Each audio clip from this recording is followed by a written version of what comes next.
male voice and a A female female voice, voice. and just to blend in the presentation a bit. It was nice. I think that Grenada enjoyed it. Indeed, and it was a good days, it Yes. was a good Well, days. here we are again, and it's Parliament. We are at the Parliament building, located at Mount Welldale, and awaiting the throne speech, which will definitely signal the beginning of another parliamentary session.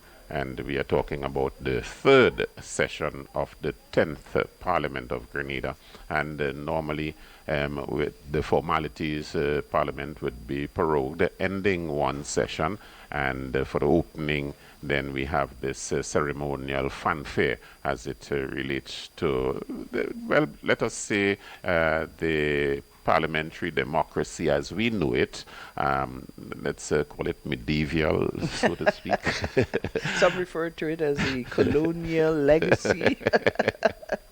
And recently, Cello, there's been an announcement by the Governor General, I think in Trinidad, when she speak about invitations relative to who can attend the function, and that unmarried people cannot bring a guest, Yes, whether yes, you have living yes, with someone or not.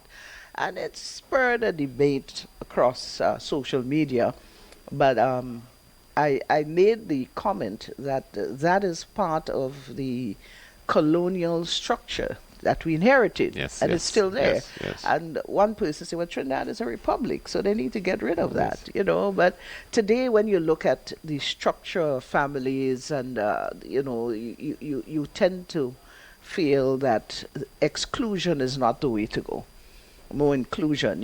So you never know. But I know for a fact that we exist under the same rulings, and normally you do not see someone who is quote unquote single receiving an invitation from the state that says with a guest. Yes.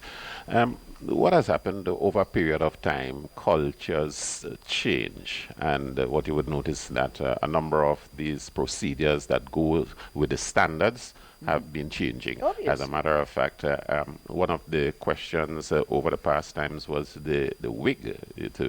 When would we Wig. get rid of the wig? And I noticed that it sparked much debate, and I'm talking about debate within intelligentsia circles too.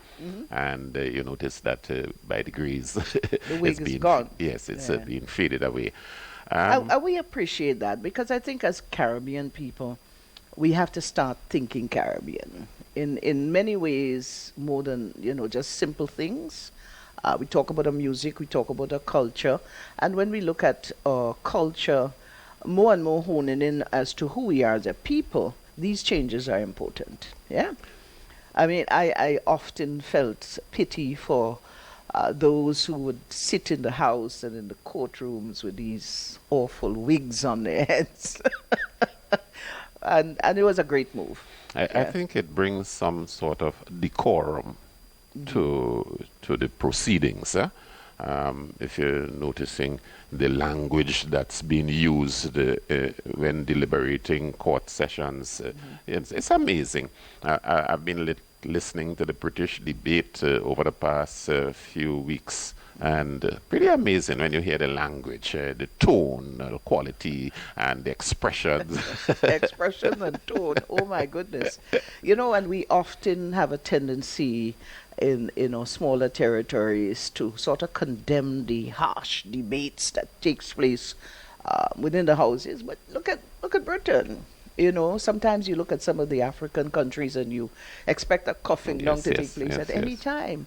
I'm sure these gentlemen and ladies, when they break for their lunch break, they probably shake hands and say, "Good debate, Yes, man, good yes, debate." yes, yes, yes, yes. And we as the ordinary citizens saying, "What's wrong with these people? They can't behave better than that."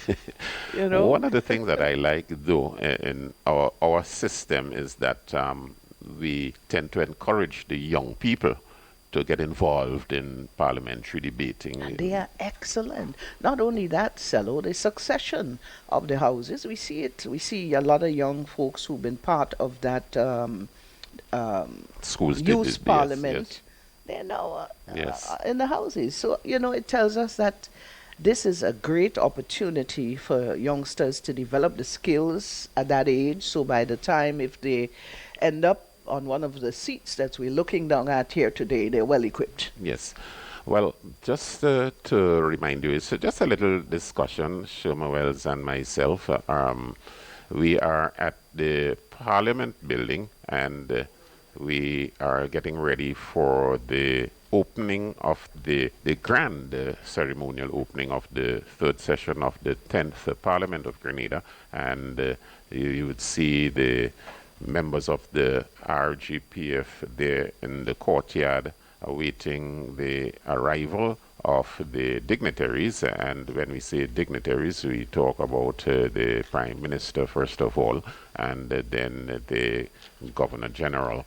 The Governor General will be the key figure here. And this morning, she's going to deliver the throne speech outlining the government's plans, programs, policies for the ensuing parliamentary session.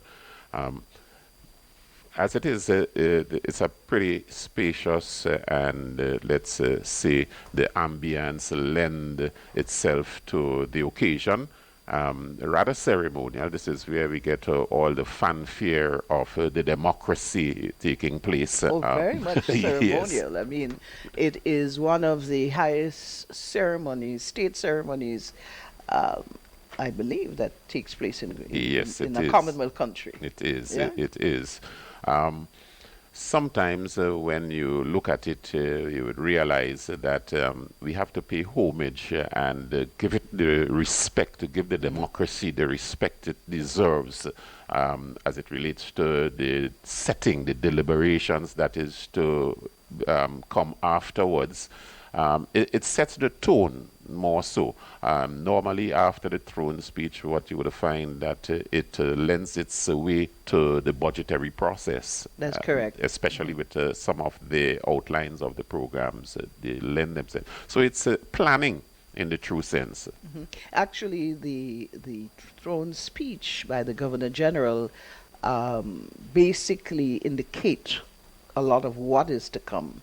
And I think there's a lot in the planning stage that takes place in order to arrive at such a speech. I know today we're looking at a period, a 15-year period of development for Grenada. And from my understanding, that is going to be also reflected in the speech here today. A lot of people have a very limited understanding as to why there's an opening of Parliament every year. And the whole idea is that one session would have been closed and the other one is being opened. And if you look at, we speak to the third session, and it relates to basically the governing body that is in office. This is their third session. So some people might say, well, Parliament has opened 25 times. But it has to do with the administration and their ruling, their terms, their operation on that yearly basis, or year in terms of the parliamentary year, if you want to put it that way. So I think people need to get that, why it is that it's called a third session. It's a third session with this administration in office in Parliament, for Parliament. And I think it's also constitutional, eh? Yes, it is, yes. We see in the arrival, I do believe it's the commissioner, acting commissioner, Edwin Martin, arriving here this morning. He is the first to arrive and be saluted by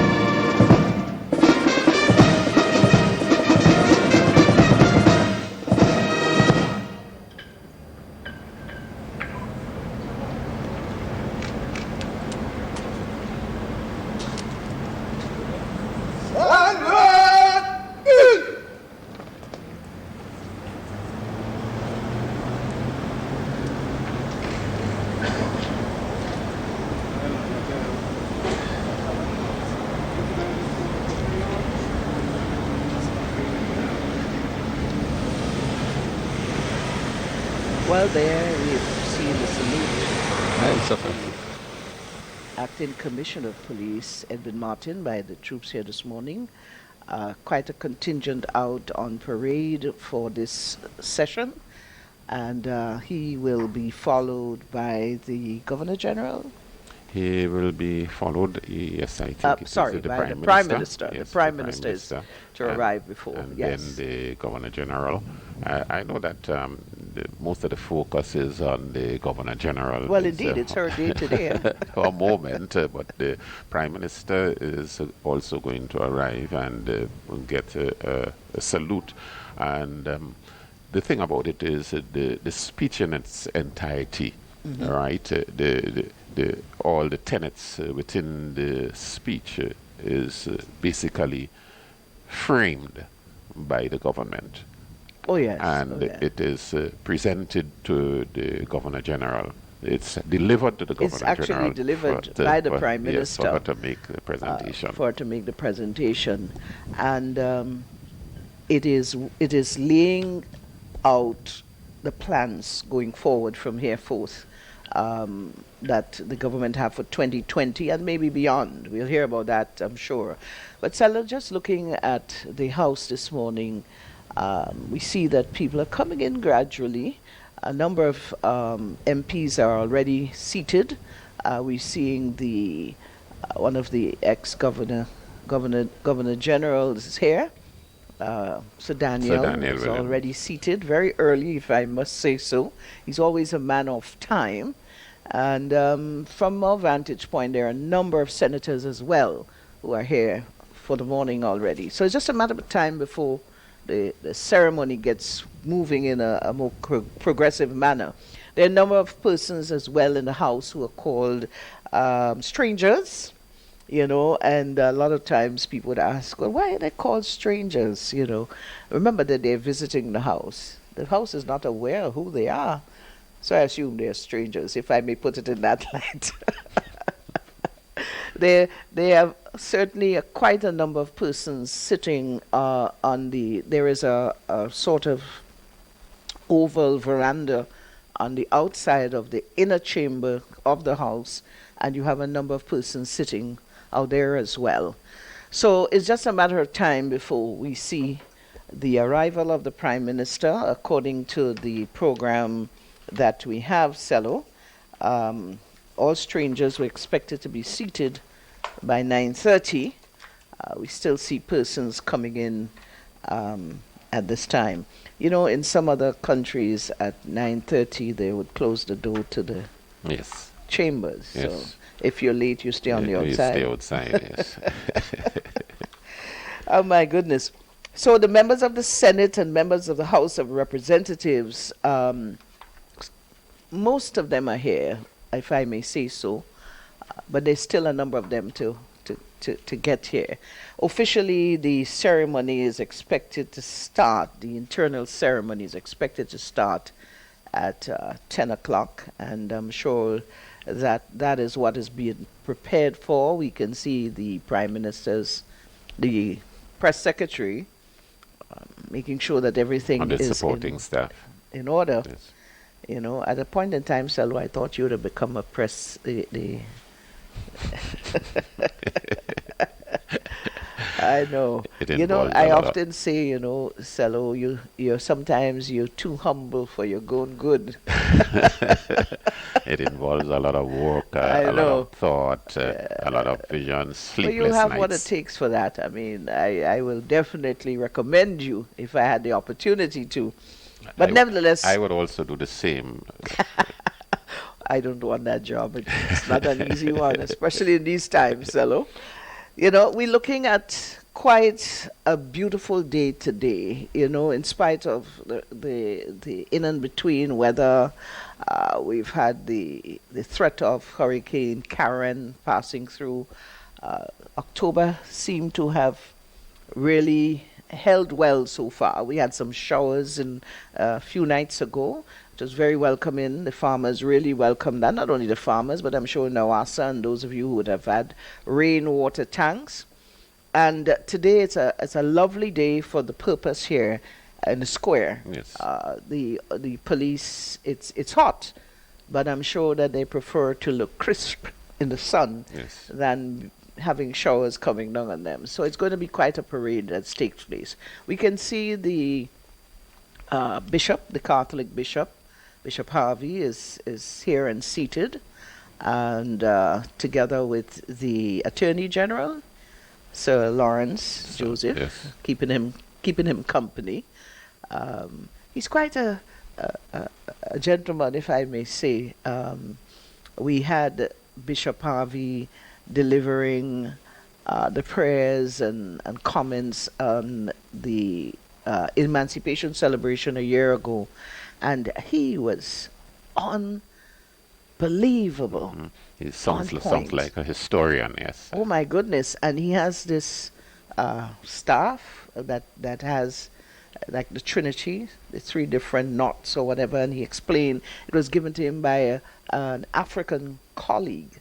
And Cello, I would like for him to be there every year in Emancipation. He's so very on point. versed on social issues too, and as a matter of fact, when you hear him debate and Yeah. stick to his point, you would believe, get an idea as to what he's speaking about. But in truth and in fact, I see him as a historian because he takes you way back Oh, he and does. give you the various ideas as to why this should be, and at least rubbing in a little Catholicism. Yes, he does. And the realist, he's a realist. He's Yes. very his the relationship that he would develop with his audience is just unbelievable. Makes you feel so comforted and relaxed that you want to listen to every word that drops out of his mouth. Yes, It's yes. amazing, And he's here with us today. We're seeing a number of students now entering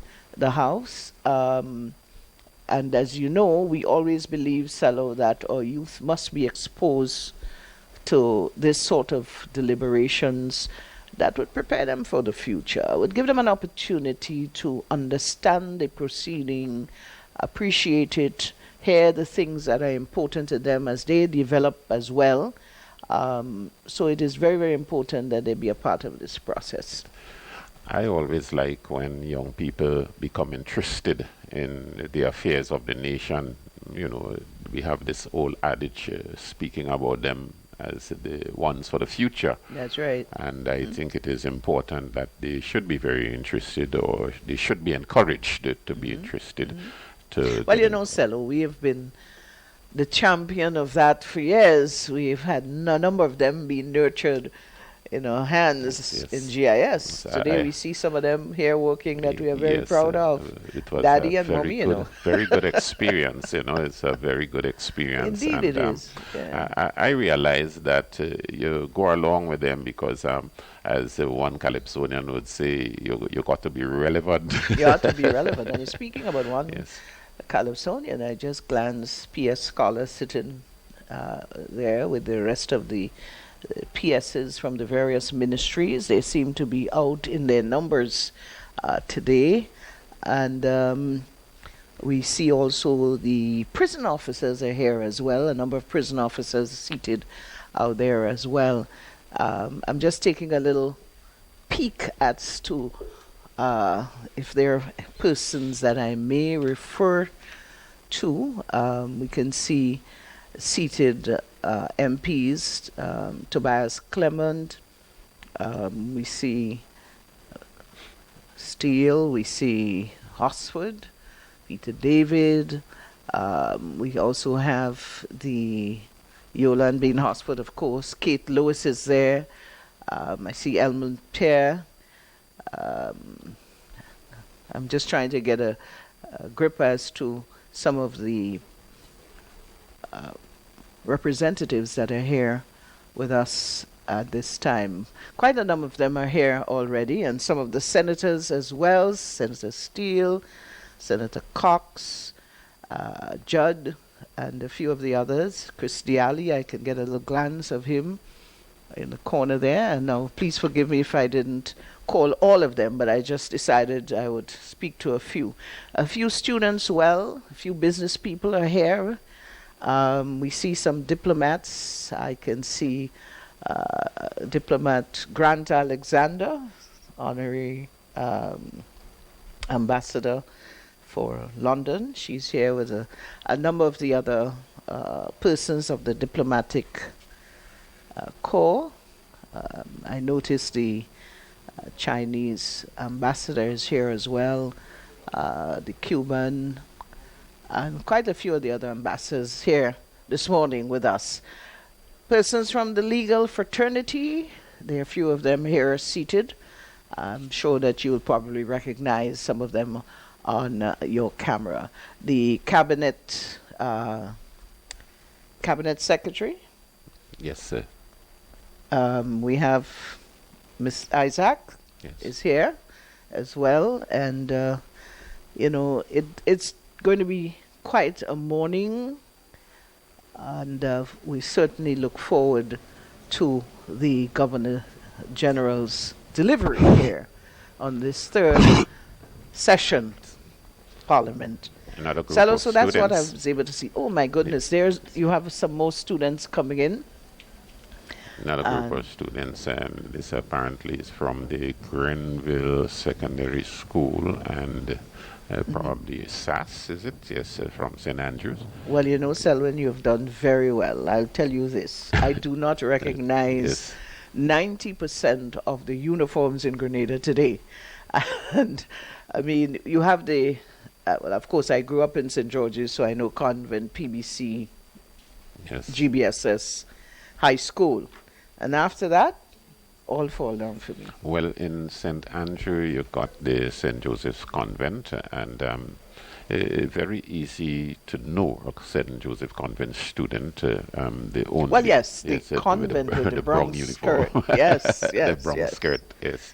That's right, But, again, when we look at, in spite of the fact that you must understand that people would always have complaints and concerns, when we look over the last 4 decades and the progress that has taken place, especially at the secondary level, in the amount of schools and availability of spaces for students to attend secondary school, we have to give credit to the persons in the Ministry of Education and the government who have had the foresight to ensure. We've had, for example, you take what used to be the Grenville Junior Secondary. Yes, a junior it's comprehensive, a full yes. secondary. We have the, I often refer to it as Palmer Boys School, because actually J.W. Fletcher is now a full secondary school. Over the years, you St. David's, Wester Hall Secondary. We do remember years gone by, Cello, maybe in our times, when there were just a few scholarship places for students entering secondary school. Now you see... Oh, they're numerous, yes. Numerous, when you look at the TAMCC, for example, if you go back recently, the IFE, Institute for Further Education, which was called originally, had their reunion. And when you look at a small grouping of them who'd have attended that umpteen years ago, 40 years ago, or 50 years ago, whatever, and compare it to what has evolved into the T.A. Marischal College, a lot has happened within that time. There has been that kind of educational development. As a matter of fact, if you look at the spectrum now, the secondary school students are yearning to get to SGU. That's correct. This is where the ultimate educational factor is, so that they can possibly pursue degrees. So you find that there's a challenge now in the schools, right, among the students. And even with inter-secondary school rivalry, you get that fierce competition, right, for places in whatever it is, sports, science fairs. You get that competition going, because I think there's a bit more yearning to get to the higher level. Yearning for learning. What I also have to say is, remember too, the opportunities provided by the government as it relates to scholarships to SGU. I think that has propelled it even more because now you have more students can enter that fraternity and get a degree. We are listening to sirens coming up, and I have a feeling it would be the Prime Minister who would be arriving at this time. He is due to arrive, and indeed it is. You can see the cars coming in. The officers are preparing themselves. And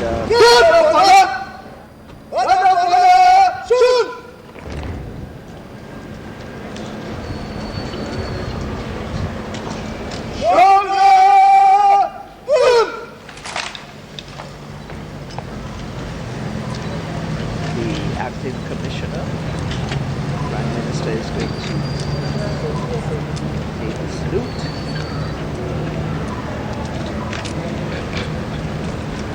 General salute! Present!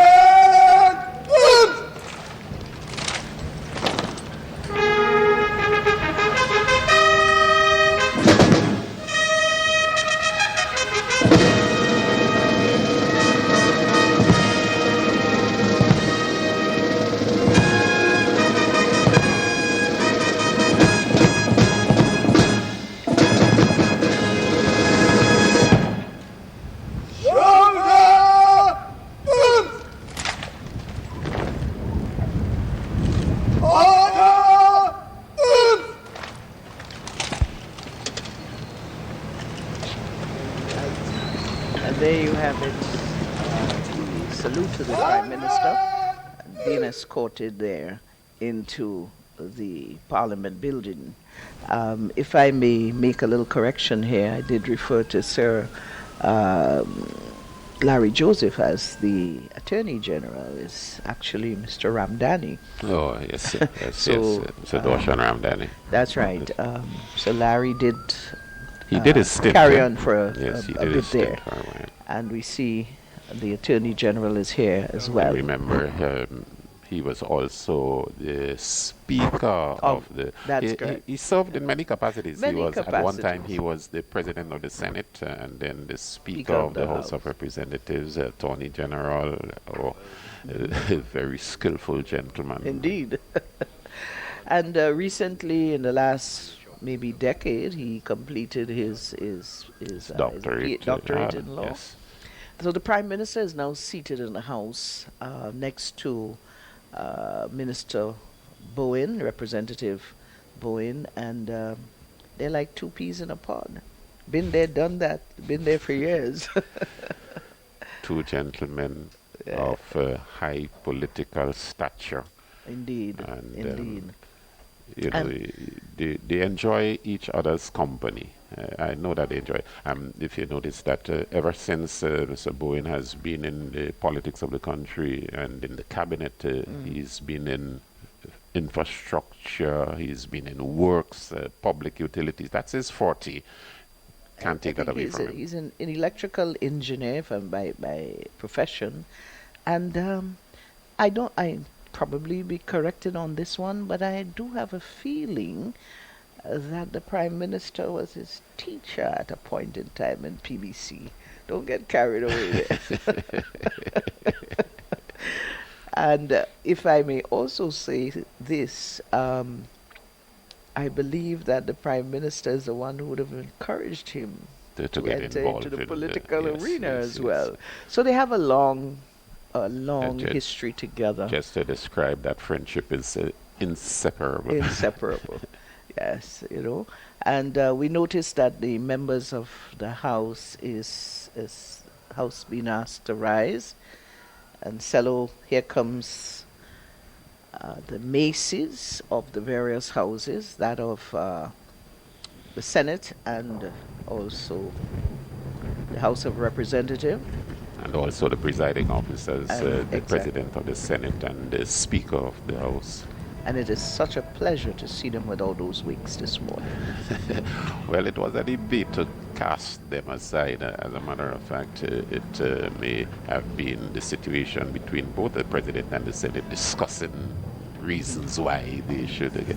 And at one time, I remember the heat. Whereas by Trade Center. proclamation dated the 23rd day of September 2019, issued under subsection 1 of section 52 of the Constitution of Grenada, Parliament was prorogued on the 23rd day of September 2019. And whereas it is provided by subsection 1 of section 51 of the Constitution of Grenada that each session of Parliament shall be held at such place within Grenada and shall commence at such time as the Governor General may by proclamation appoint. And whereas it is further provided by subsection 2 of section 51 of the Constitution of Grenada that there shall be a session of Parliament once at least in every year, so that a period of 6 months shall not intervene between the last sitting of Parliament in one session and the first sitting in the next session. Now therefore, I, Dr. Lawrence Joseph, Commander of the Most Excellent Order of the British Empire, Deputy to the Governor General in and over Grenada, do hereby appoint the Parliament Building at Mount Weldale in the town of St. George as a place where the third session of the 10th Parliament shall be held at 10 o'clock in the forenoon on Friday, the 4th day of October 2019, at the time at which the said session shall begin. And members of the said Parliament and all other Her Majesty's officers and loving subjects in Grenada, and all others whom it may concern, are hereby required to take due notice hereof and give their ready obedience accordingly. Given under my hand and the public seal of Grenada, this 25th day of September 2019, in the 67th year of the reign of Her Majesty Queen Elizabeth II. Proclamation by the Deputy Governor General, Dr. Sir Lawrence Joseph. God save the Queen.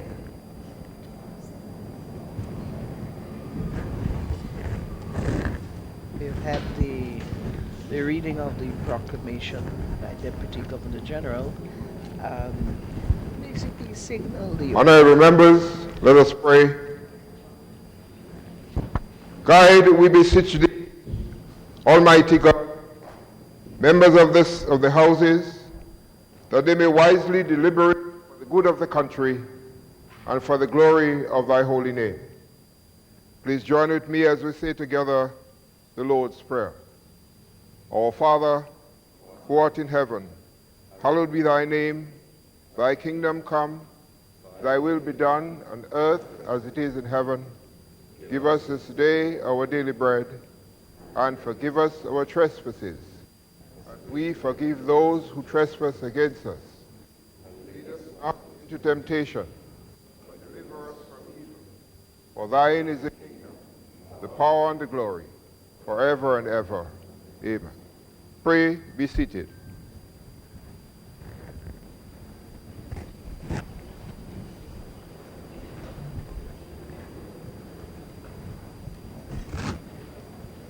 Honorable members,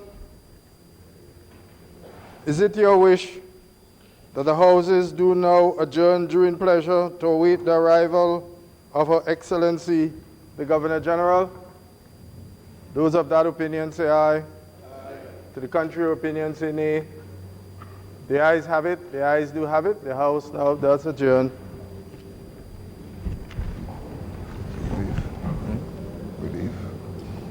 We leave. President of the Senate, Honorable Chester Humphrey, asking for the House to be adjourned until the arrival of the Governor General. Well, they will be waiting on the Governor General to arrive, and this is the standing procedure of the beginning of the session, and they will be moved to a different location. I think that's the basis. They've all got to go to meet the Governor General in the courtyard. Right. This is what is going to be happening at the moment. So you see they're taking the exit and go to the courtyard to welcome the Governor General on the arrival. This is standard procedure, and then when the Governor General makes entry into the chamber, there will be a loud fanfare by members of the Royal Grenada Police Force band, the trumpeters, they're going to sound the fanfare, announcing the arrival of the Governor General into the parliamentary chamber, where she's going to take up her position. Then the speech will be delivered to her as it relates to her government's plans, programs for the ensuing parliamentary period. And indeed, I always like to say it's an auspicious occasion. This is the format it takes on a yearly basis.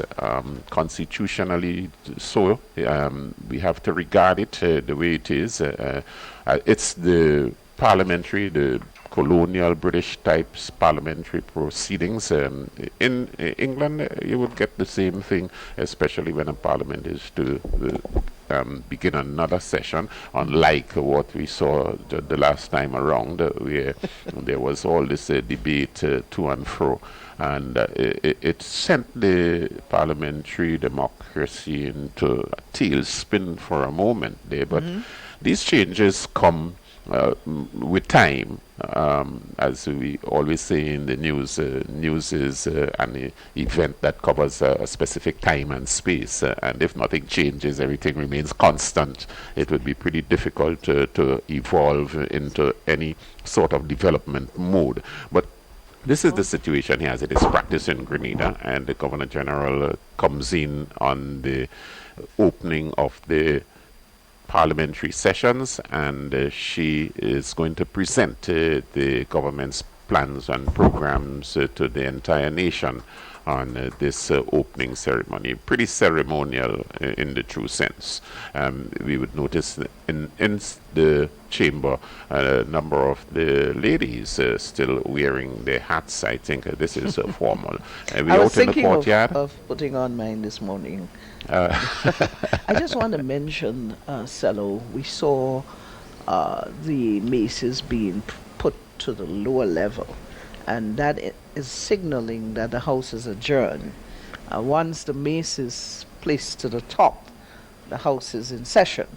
So just for those of you who would have seen that they were placed on the lower level, and that is basically the... Yes. You know, it's amazing how the protocol of Parliament is so precise, and every little thing, every little move is significant. Yes, and that is for the members of the houses to recognize also. I guess as much it's a learning experience for especially the students coming here. All these things need to be explained to them.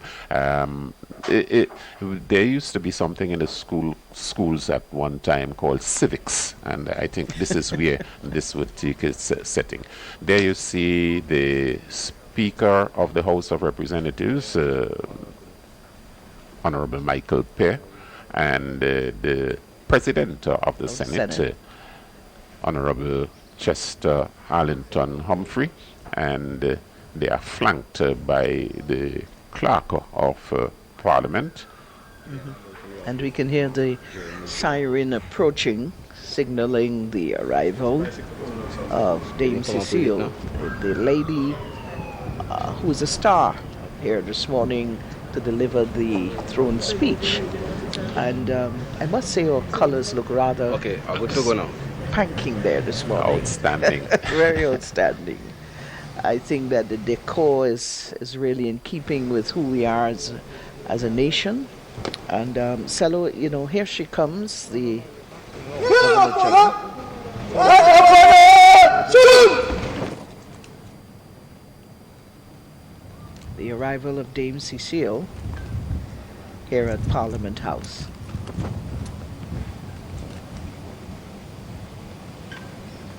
For those of you listening, we come into you live.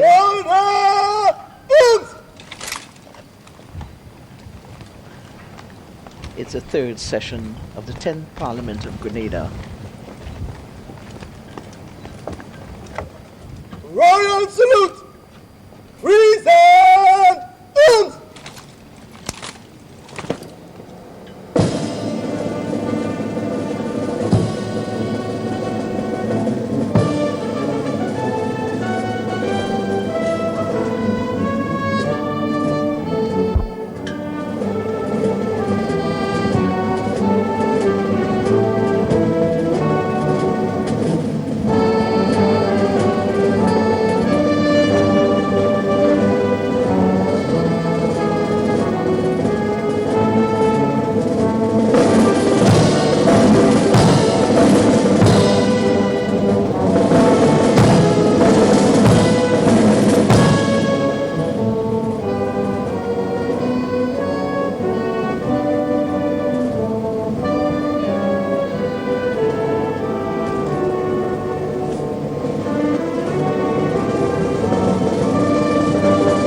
Excellency, Acting Superintendent Randy Connaught reporting for the Guard of Honor formed for the third session of the 10th Parliament. The Guards are drawn from a mixed platoon of the Royal Grenadier Police Force.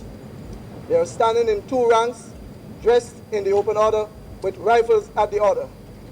Your Excellency, can you kindly inspect the Guards? So there she has been invited to inspect the Guard of Honor.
April, the Cecile Lagrenard completing the proceedings in the courtyard where she inspected the ranks of the RGPF officers, and she's now meeting with the presiding officers and being ushered into the parliamentary chamber. Actually, it's she's going to go to the antechamber before entering the house. You know, usually when we talk about inspection, Shoot! you have a feeling that hey, if something is off, a button is in the right place or something, the person will be spotted. So I imagine based on that premise, the troops are well attired and ensure that everything, including the shine on their shoes, is glistening in the sun. I think it was a wonderful inspection this morning. This Governor General seemed to be very pleased with our troops. We just noticing the officers are positioning themselves within the chamber. And any minute now we'll have the fanfare that will signal the entry of our Governor General, Dame Cecile, the contingent of the police band, the buglers, the blowers. They are just about arriving into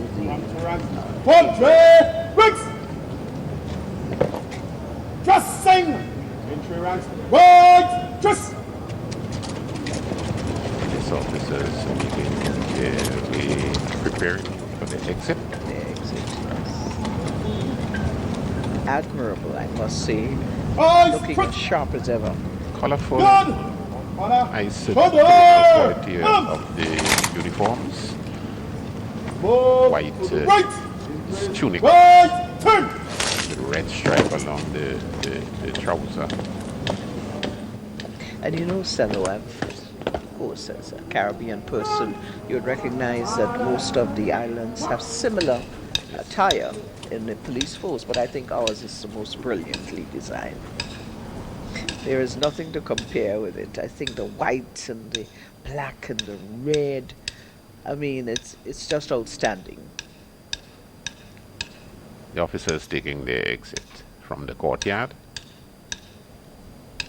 A reminder that we are into the commentary of the ceremonial opening of the third session of the 10th Parliament of Grenada. We're bringing you live coverage here from the Parliament building. Getting ready for the presentation of the throne speech, and the throne speech looking at the government's direction for the ensuing year. The theme covers it all towards Vision 2035, empowering our communities, growing our economy, protecting our environment, strengthening our institutions. Pretty broad. It's very broad. We're looking at environment, economy, and institutions, settling institutions, empowering communities. You know, and Cello, as we face 2020, it is so important. A lot of times people seem to think that you focus in a particular area and you've left a lot of other things out of the process of development. Here we're seeing a number of areas that encompasses just about everything you can think about. Empowering our communities is key, because once our communities are developed, a lot of things happen likewise. Growing the economy, very important, and we continue to grow. Our economy has been growing over the years. Protecting our environment. We're seeing the superstorms coming now. We're seeing the effects of rising sea levels and erosion of our coastline and so on.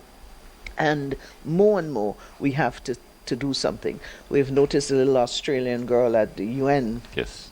She traveled by a boat from Australia to the United States to address the United Nations, and really saying, you people need to listen to us. You adults need to listen. Making and a statement. Here we're listening to that call. Strengthening our institutions. John, the Speaker!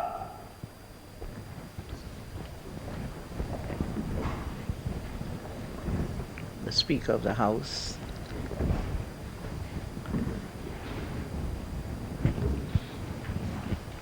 President of the Senate have entered the House. And we see that the maces are now lifted. A clear indication that the session is about to begin. For those of you joining us via GIS online or on television in Grenada, on radio, on GIS locally, just a little reminder that we're coming to you live from the Parliament building for the third session of the 10th Parliament of Grenada. Today, Her Excellency Dame Cecile will be delivering the throne speech, which will set the tone going forward. The theme towards Vision 2035, empowering our communities, growing our economy, protecting our environment, strengthening our institutions. So we're going to hear a lot about that today as she delivers that speech.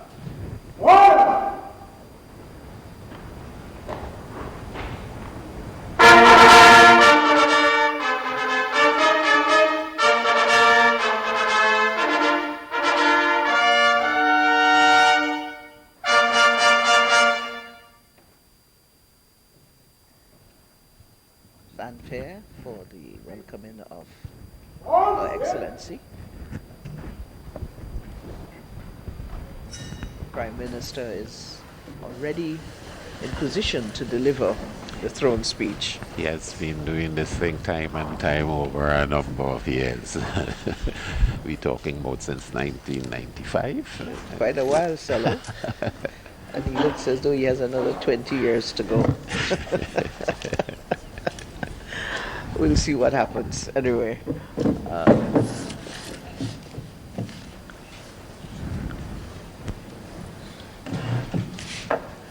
She prepared to deliver.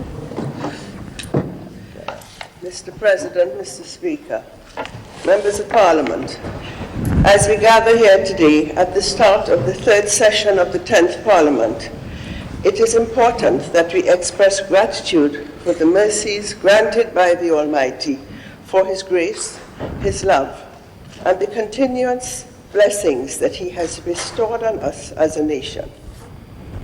As we prepare to deliberate on matters of national importance, let us not forget our brothers and sisters in the Bahamas, many of whom are still reeling from the widespread devastation and hardship inflicted last month by Hurricane Dorian, one of the most powerful storms ever recorded in the Caribbean.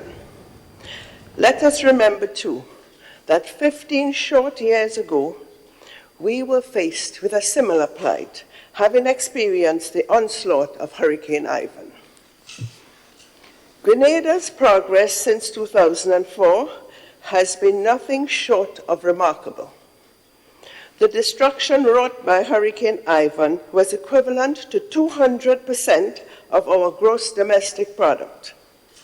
Despite this tremendous setback, our nation recovered and is currently on a sound economic footing, having achieved several consecutive years of economic growth that have earned it the distinction of being the fastest growing economy in the Caribbean.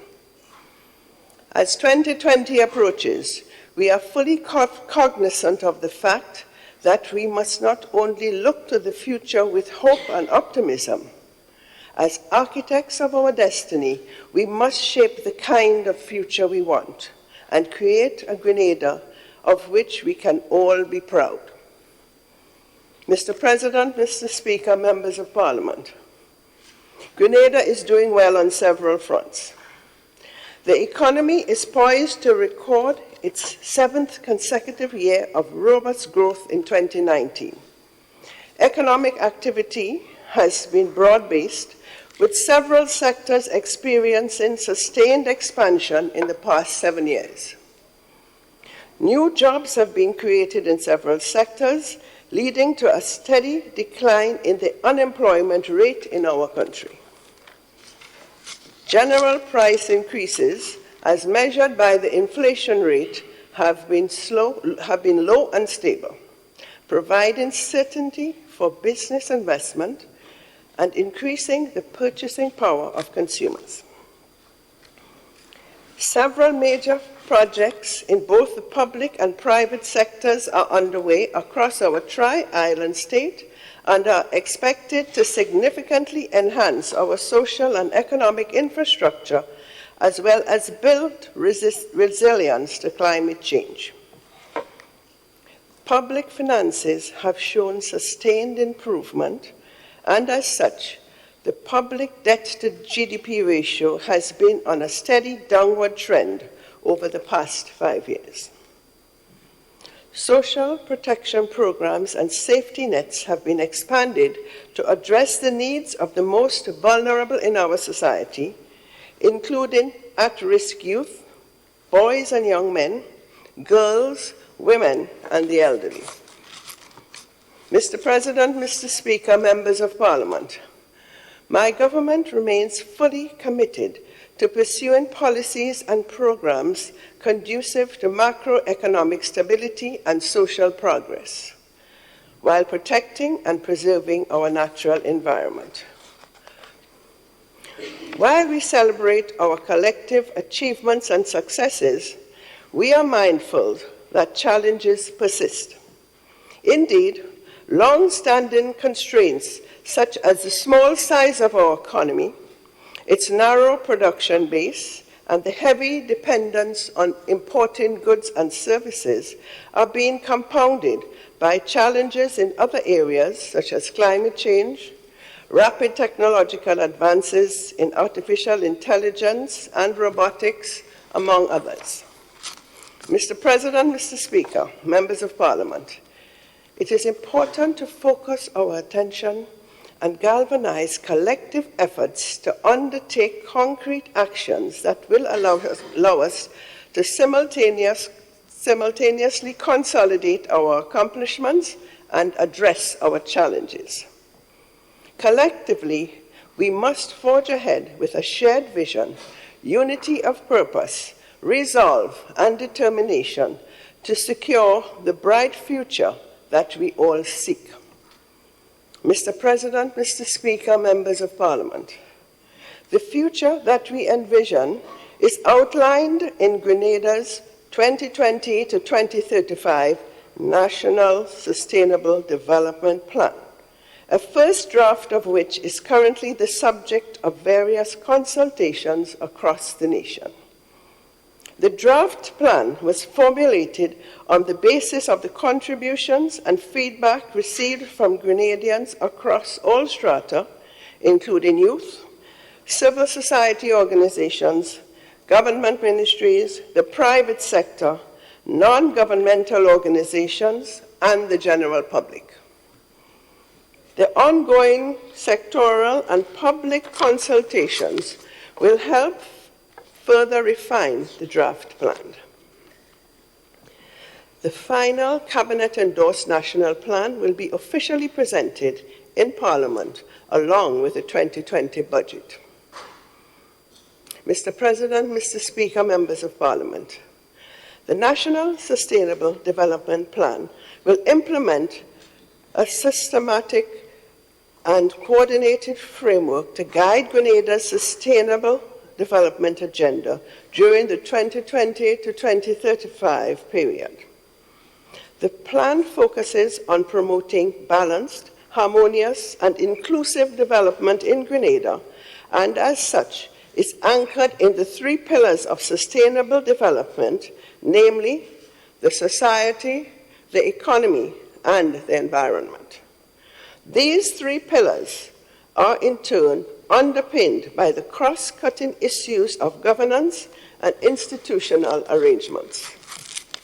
Mr. President, Mr. Speaker, members of Parliament, the plan articulates the following vision statement for our country, known as Vision 2035.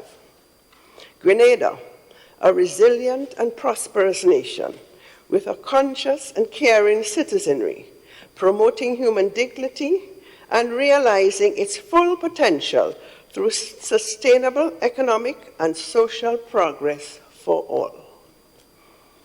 Vision 2035 is to be realized through the attainment of 3 national goals. Goal number 1, high human and social development, putting people at the center of sustainable development and transformation. Goal number 2, a vibrant, dynamic, competitive economy with supporting climate and disaster resilient infrastructure. Goal number 3, environmental sustainability and security. These goals, and by extension Vision 2035, can be achieved only through individual and collective, concrete and strategic actions. All ministries, departments, and agencies in the public sector must work collaboratively on this national endeavor. Mr. President, Mr. Speaker, members of Parliament, the policy agenda guiding the general path followed by my government for fiscal year 2020 will be aligned with the goals of the National Sustainable Development Plan. In fact, the National Plan will provide the strategic direction for all national budgets for the ensuing years through 2035. Operationally, the strategic priorities of the 2020 budget and the work programs of all ministries, departments, and agencies are framed within the context of my government's medium-term agenda, which guides public sector implementation of the strategic actions that are aligned with the goals of the national plan. Mr. President, Mr. Speaker, members of Parliament, in keeping with the goals of the national plan, the theme for this session of Parliament is Towards Vision 2035, empowering our communities, growing our economy, protecting our environment, strengthening our institutions. In this context, I present the broad strategic priorities for 2020, broken down into 4 thematic areas, the first of which is empowering our communities. Health. My government will continue to accord priority to improving our healthcare system in order to meet the healthcare needs of all Grenadians. My government will also intensify actions to promote healthy lifestyles and preventative health care with the aim of tackling the effects of non-communicable diseases, which create a burden for both individuals and the healthcare system. Significant progress is being made with the National Health Insurance, which is helping my government accelerate the implementation process. Priority will also be given to upgrading health facilities with the aim of improving the delivery of public health services and health outcomes in general. Special attention will also be paid to integrating climate change considerations into health policies and interventions and heightening public awareness of the link between climate change and human health. Education. Mr. President, Mr. Speaker, members of Parliament, my government will continue to make every effort to strengthen the management and leadership of the Ministry of Education. Emphasis will also be placed on continuing to build the capacity of our educators to improve the functioning of the education sector and its education outcomes from early childhood through tertiary level. An all-out effort will be made to create higher education opportunities by providing scholarships, supporting systems and institutions that foster the development of critical skills, and offering the relevant training needs to effectively navigate life and work in the 21st century. Emphasis will also be placed on increasing the use of technology at all levels of education system and on upgrading educational facilities across our Tri-Island state. Indeed, My government is well on the way to providing all public schools with Wi-Fi connectivity through the Caribbean Regional Communications Infrastructure Program, CARSIP project, which also involves 2 other regional countries. Mr. President, Mr. Speaker, members of Parliament, my government will continue to prioritize programs aimed at empowering young people and creating employment and entrepreneurial opportunities for them in order to reduce the number of at-risk youth. Preparations are well underway for celebration of Youth Week later this month, and we expect to engage thousands of youth, involving them in various activities during that period. Through the well-established programs such as Aspire, Project Reach, Project Fly, Empower, Youth Bits, and Imani, my government continues to create pathways and opportunities for young people to realize their full potential. These programs are helping large numbers of young people achieve Caribbean Vocational Qualification, the CVQ, in such areas as food and beverage and commercial food preparation, as well as provide skills training in general construction, the hospitality industry, small business development, and management. Many successful participants have also secured startup grants for their business operations. Additionally, my government will focus on developing a more coordinated approach among the many programs and agencies that deal with youth development and empowerment issues. This, we anticipate, will help improve results and achieve the maximum impact from these important programs and interventions. My government is also preparing the next generation of parliamentarians. This year, the parish and national youth parliaments were re-established, providing an opportunity for more than 200 young people to be trained in parliamentary procedures, with 30 of them participating in the first and second sitting of the National Youth Parliament.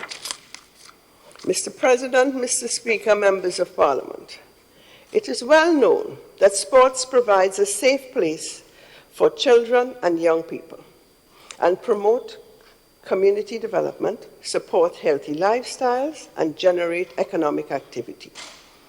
Priority will therefore be given to the implementation of the national sport policy in the coming year.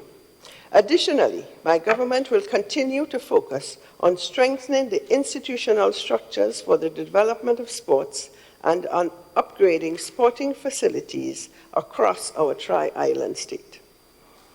Vulnerable persons.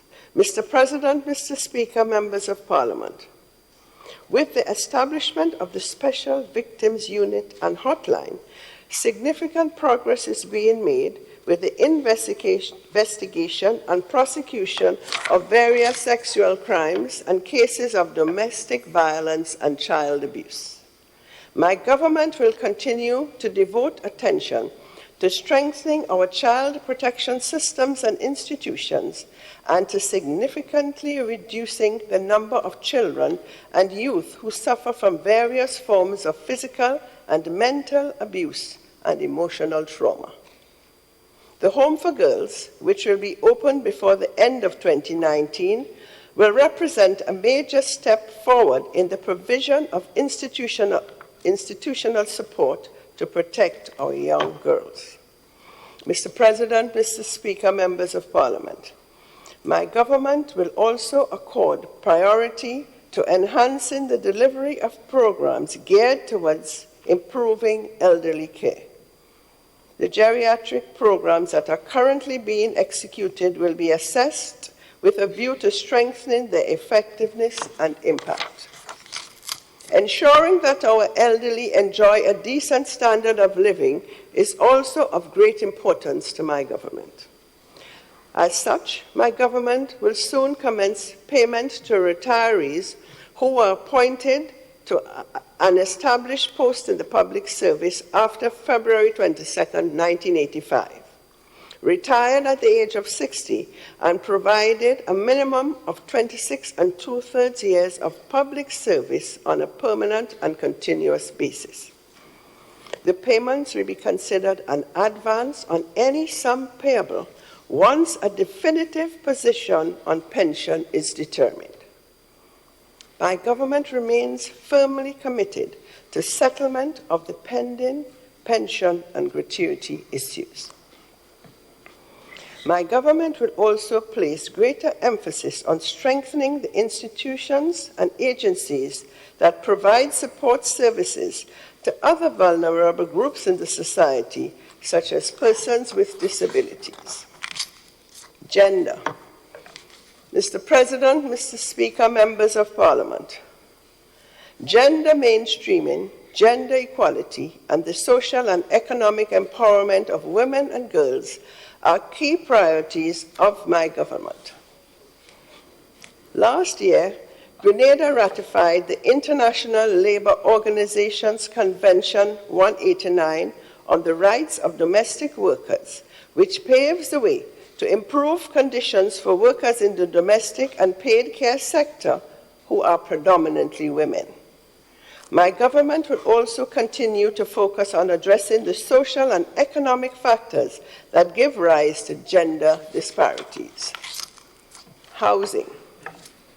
Mr. President, Mr. Speaker, members of Parliament, my government is strongly committed to addressing the ever-increasing demand for safe and affordable housing. Work is progressing well on the housing projects in the parishes of St. Mark, St. David, St. Patrick, and St. George, and in Carriacou. Housing brigades are also continuing their important work of repairing, constructing, and rebuilding houses for vulnerable citizens across our Tri-Island state. Next year, work will commence on the St. John Housing Project. Additionally, plans are underway for private sector-led middle-income housing.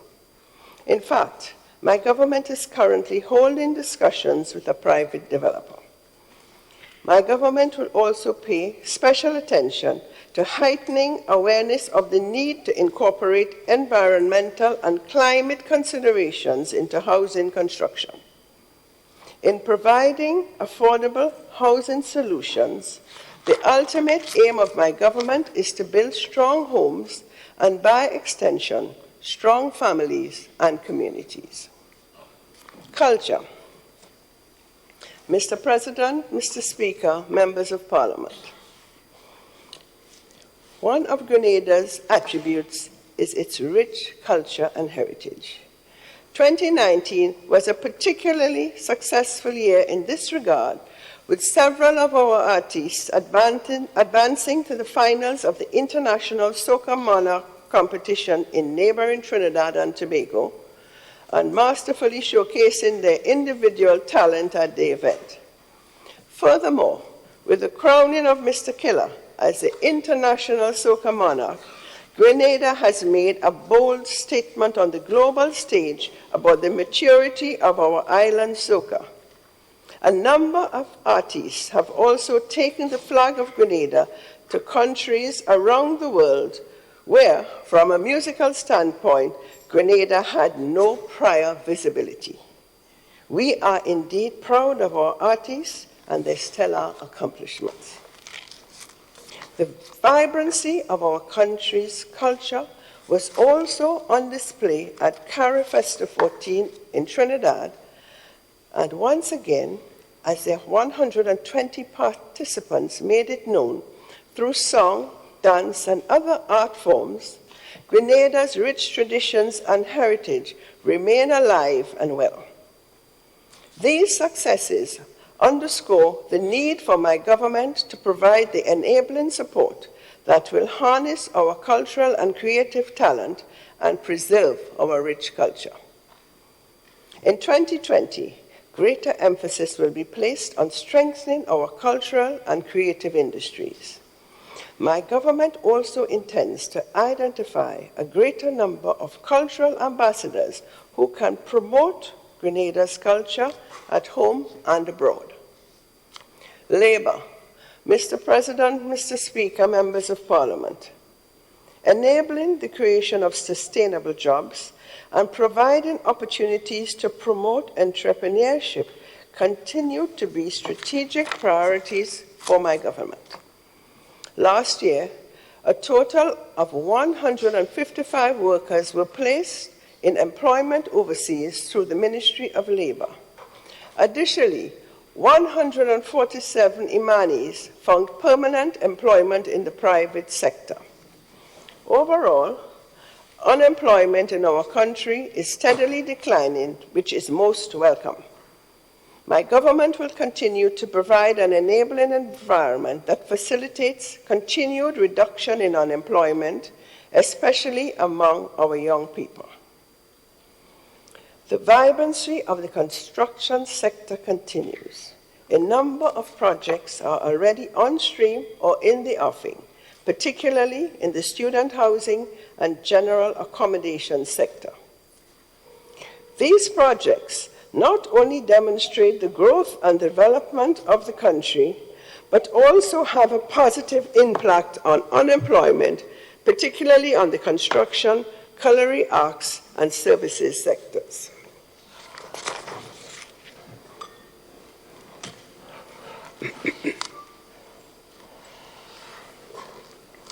Mr. President, Mr. Speaker, members of Parliament, an important issue facing us as a nation is the changing nature of traditional modes of work and employment.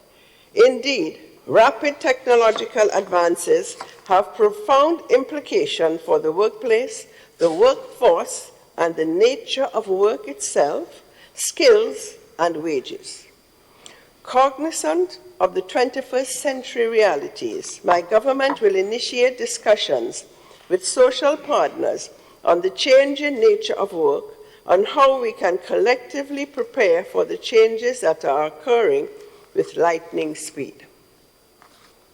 Mr. President, Mr. Speaker, members of Parliament, the second thematic area deals with growing our economy, agriculture.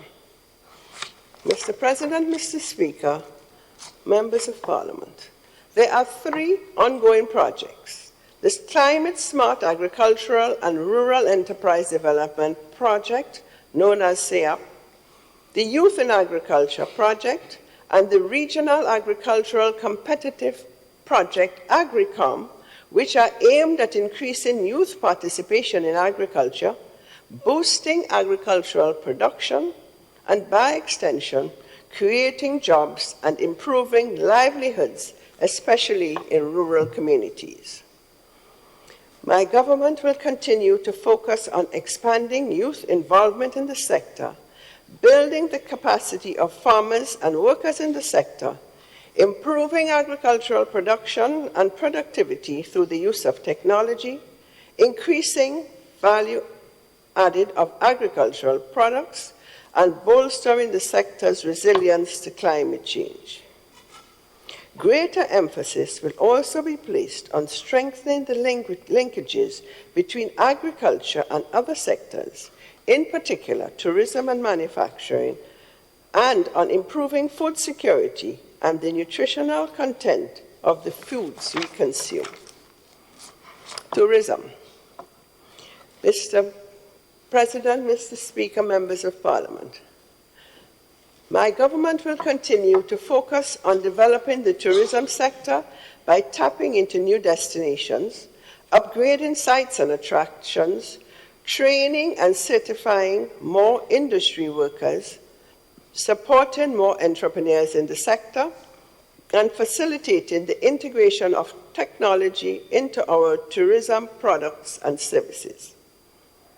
Young people in particular will be afforded the opportunity to receive training and acquire skills through the recently launched Hospitality and Tourism Department at the T.A. Marisho Community College, which seeks to enhance the quality of our human resource in the tourism sector and by extension, the tourism experience offered by our country. My government recognizes the growing importance of heritage-based tourism and the attendant need to ensure sustainable development. Recognizing also the need for a multi-ministry approach, we will move aggressively to develop tourism sites in order to improve our tourism product and offer visitors an enhanced experience in pure Grenada, while at the same time ensuring that we preserve our pristine environment. An assessment of the heritage sites, including forts, aqueducts, and windmills, will be conducted soon by consultants from Cuba. Additionally, we will host a team of experts from Jamaica's Community Tourism Initiative. In the coming year, my government will also focus on supporting the mainstreaming of sustainability practices throughout the tourism sector, with a view to striking an appropriate balance between social, economic, and environmental issues, as well as promoting greater involvement in local communities in the sector, so as to create jobs and improve livelihoods in villages across our country. Strengthening linkages between tourism and other sectors such as agriculture, health, culture, and sports continues to be a strategic priority of my government. Enabling access to funds for sectoral improvement is another strategic priority of my government. In the 2019 budget, we allocated $3 million to be used as soft loan facility provided by the Grenada Development Bank to small hoteliers. We are pressing ahead with the promotion of this facility and working more closely with indigenous hoteliers to ensure that they take full advantage of this loan facility to upgrade their facilities and increase their competitiveness. The business environment. Mr. President, Mr. Speaker, members of Parliament, improving the environment for large, medium-sized, and small businesses to thrive and prosper remain a key priority of my government. Through the ongoing implementation of the National Export Strategy launched in 2017, the development of businesses in the service sector is coming into sharper focus. The strategic aim of this effort is to boost the exportation of other services so as to complement the main service-related exports, mainly tourism and educational services. In the coming fiscal year, my government will intensify efforts geared towards improving the government-to-business interface through greater use of digital technologies.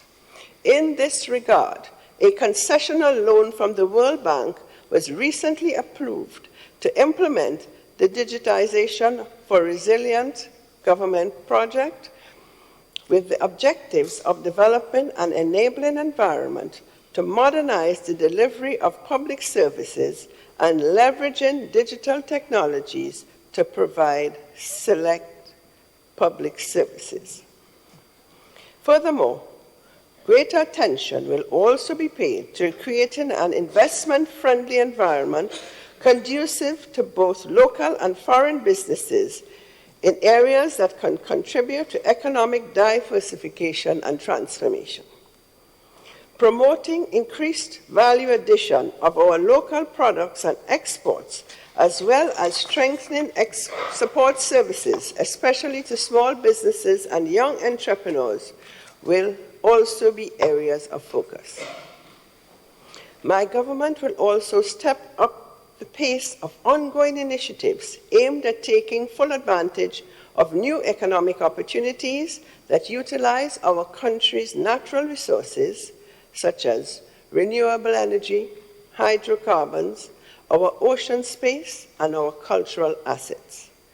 My government also attaches great importance to expanding training programs in order to ensure that Grenadians, especially our young people, possess the requisite skills for employment in the new and emerging economic sectors.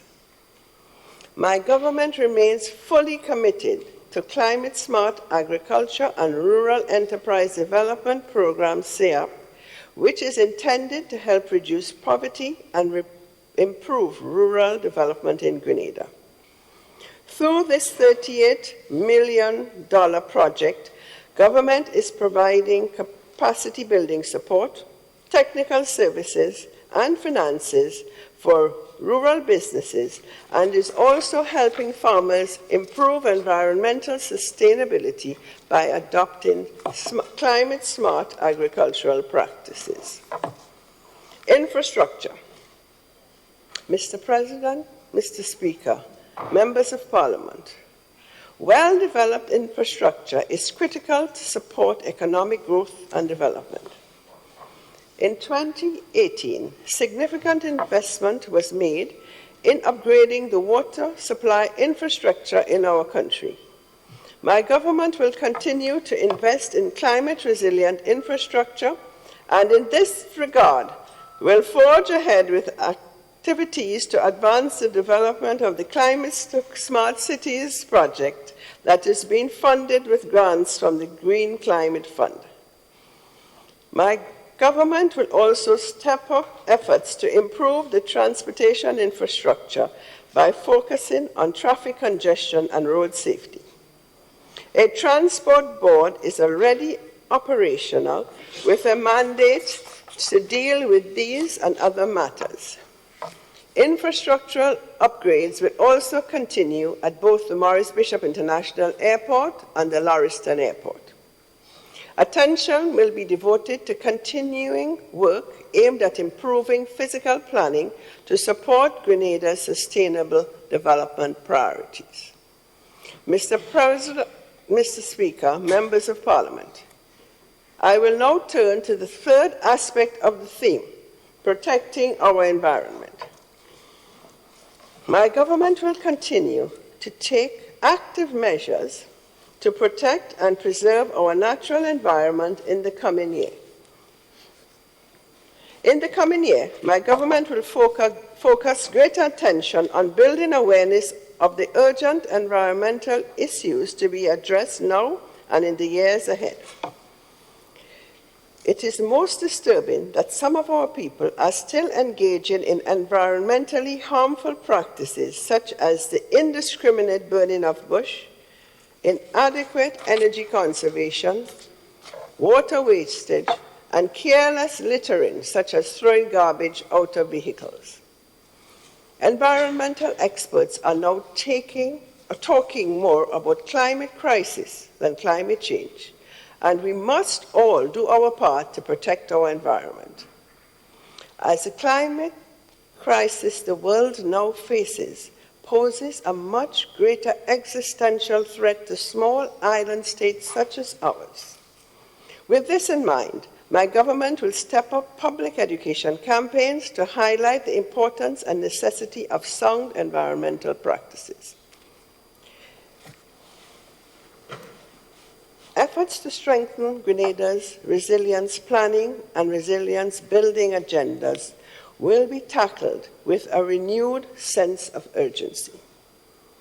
In keeping with the Non-Biodegradable Waste Control Act, my government has successfully implemented the ban on styrofoam material.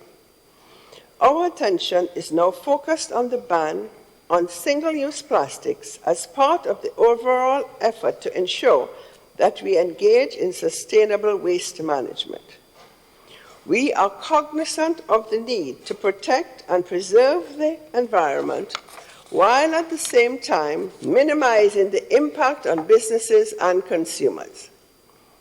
Mr. President, Mr. Speaker, members of Parliament, in July last year, Cabinet approved the implementation of the Caribbean Oceans and Aquaculture Sustainability Facility Coast, which offers parametric insurance for the fishing industry in Grenada, Carriacou, and Petit Martinique.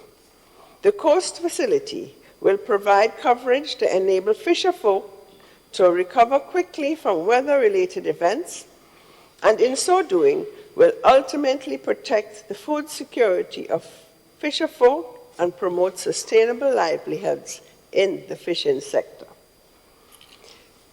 In January of this year, a climate change policy assessment was conducted by the International Monetary Fund, which provided concrete recommendations to strengthen efforts to build resilience to climate change.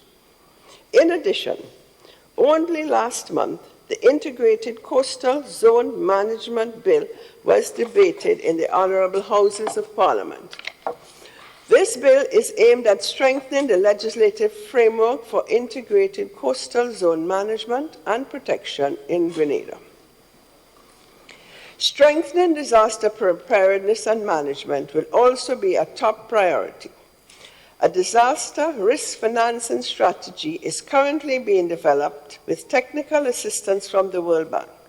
Indeed, disaster risk financing is a key component of comprehensive disaster risk management. Mr. President, Mr. Speaker, members of Parliament, my government will also continue to advocate more forcefully in the international arena for greater financial and technical support for resilience building in Grenada and other small island developing states. Although our contribution to global greenhouse gas emissions is minuscule, we are disproportionately impacted by the effects of climate change. My government will also continue to demand a fairer and more morally just global system in which the countries that contribute the most to climate change do more to help those countries that are least responsible for this disruptive phenomenon. Mr. President, Mr. Speaker, members of Parliament, I now turn to the final aspect of the theme, strengthening institutions. Governance in the public sector. Improving transparency and accountability across the public sector are of paramount concern to my government. We will put stronger measures in place to curb practices that fail to promote personal and professional ethics. In the coming year, public procurement systems will be bolstered through stricter controls and monitoring. Additionally, my government will be undertaking a public expenditure review with the aim of taking concrete actions to strengthen expenditure controls, as well as the efficiency and effectiveness of public spending and the institutional mechanisms for expenditure management. Institutions such as the Integrity Commission, the Office of the Ombudsman, and the Public Accounts Committee will continue to carry out their important mandates, thereby contributing to the promotion of higher ethical standards and good governance in the public sector. Mr. President, Mr. Speaker, members of Parliament, it is important to stress that good governance, which essentially deals with rules of behavior, applies to all institutions across our country, not only to the public sector. Mr. President, Mr. Speaker, members of Parliament, strengthening national security to address new and emerging security risks and threats, and by extension, provide a safe and secure environment for citizens and visitors alike, remain a top priority of my government. Likewise, institutional strengthening of Her Majesty's prisons to address such pressing issues as high rates of recidivism, capacity constraints, as well as overcrowding, remains an important item on my government's agenda. The Ministry of Legal Affairs will be strengthened so that it is able to adequately focus on national priorities in keeping with the government's legislative agenda. Moreover, my government will continue to make investments to upgrade court infrastructure, as well as to support the use of modern court technologies to increase efficiency. Mr. President, Mr. Speaker, members of Parliament, my government remains committed to strategic engagement at the bilateral, regional, and international levels, as well as with the Grenadian diaspora. My government is closely monitoring developments in the United Kingdom as it prepares to leave the European Union. Indeed, together with other CARICOM countries, as well as the Dominican Republic, Grenada is taking proactive measures aimed at the conclusion of an economic partnership agreement with the United Kingdom that is similar to the current agreement with the European Union, in an effort to maintain preferential terms for trade in goods and services. Conclusion. Mr. President, Mr. Speaker, members of Parliament, I have set out my government's strategic priorities for this third session of the 10th Parliament, the details of which will be fleshed out in the 2020 budget statement, which will be delivered by the end of the 2019 fiscal year. Mr. President, Mr. Speaker, members of Parliament, it is important to emphasize that this throne speech is not merely a traditional practice. It plays an extremely important role in setting the legislative agenda for Parliament, the policy agenda for the executive, and the general direction for the government. As my government moves forward with this strategic agenda for nation building, it will do so in partnership with other stakeholders in the development process, including the private sector, civil society, trade unions, churches, youth, and non-governmental organizations. My government is fully cognizant of the fact that there must be collective responsibility for, as well as shared commitment to, advancing Grenada's sustainable development agenda. The Holy Scriptures of Genesis, chapter 12, verse 2, states, and I quote, "And I will make you a great nation, and I will bless you, and make your name great, so that you will be a blessing." Let us therefore move forward as the great nation that we are, towards the realization of Vision 2035, with collective confidence and strength, confronting our challenges and seizing our opportunities. Mr. President, Mr. Speaker, members of Parliament, may God guide you in all your deliberations and render you equal to the sacred trust bestowed upon you. And may He continue to richly bless this great nation of ours.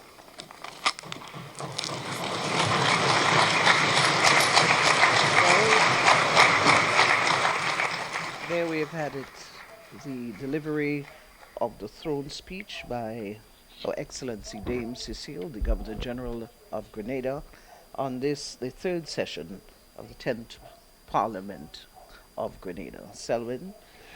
Well, a lot to think about. When I listened to it carefully, if we have to go to 2030, we got a lot of work going. A lot of work to be done. Yes, a lot of work to be done and a lot of work going. And in addressing the people as it relates to putting the Let's join country... the Prime Minister. Resolved He's that the Honorable Houses of Parliament record the thanks for the gracious address delivered today to the Houses by the Governor General, and be it further resolved that the debate on this address be deferred to a date to be announced.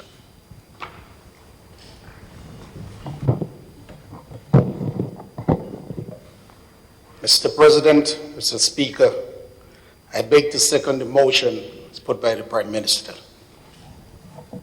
The Honorable Simon Steele. Mr. President, Mr. Speaker, the Senate would like to associate itself with the motion moved by the Prime Minister. Honorable members, Mr. President, Mr. Speaker, I beg to second the motion, so moved by the Leader of Business. Honorable members, the question is that the motion moved by Dr. the Honorable Keith Claudius Mitchell, seconded and associated by the Senate, be approved. All those in the Senate who have that opinion say aye. Aye. To the contrary opinion say nay. I think the ayes have it. The ayes do have it. Honorable members of the House of Representatives, the question is that the debate on the gracious address by the Governor General on this third session of the 10th Parliament be deferred to a date to be named. Those who are of that opinion say aye. Aye. Of the contrary opinion say nay. I think the ayes have it. The ayes have it.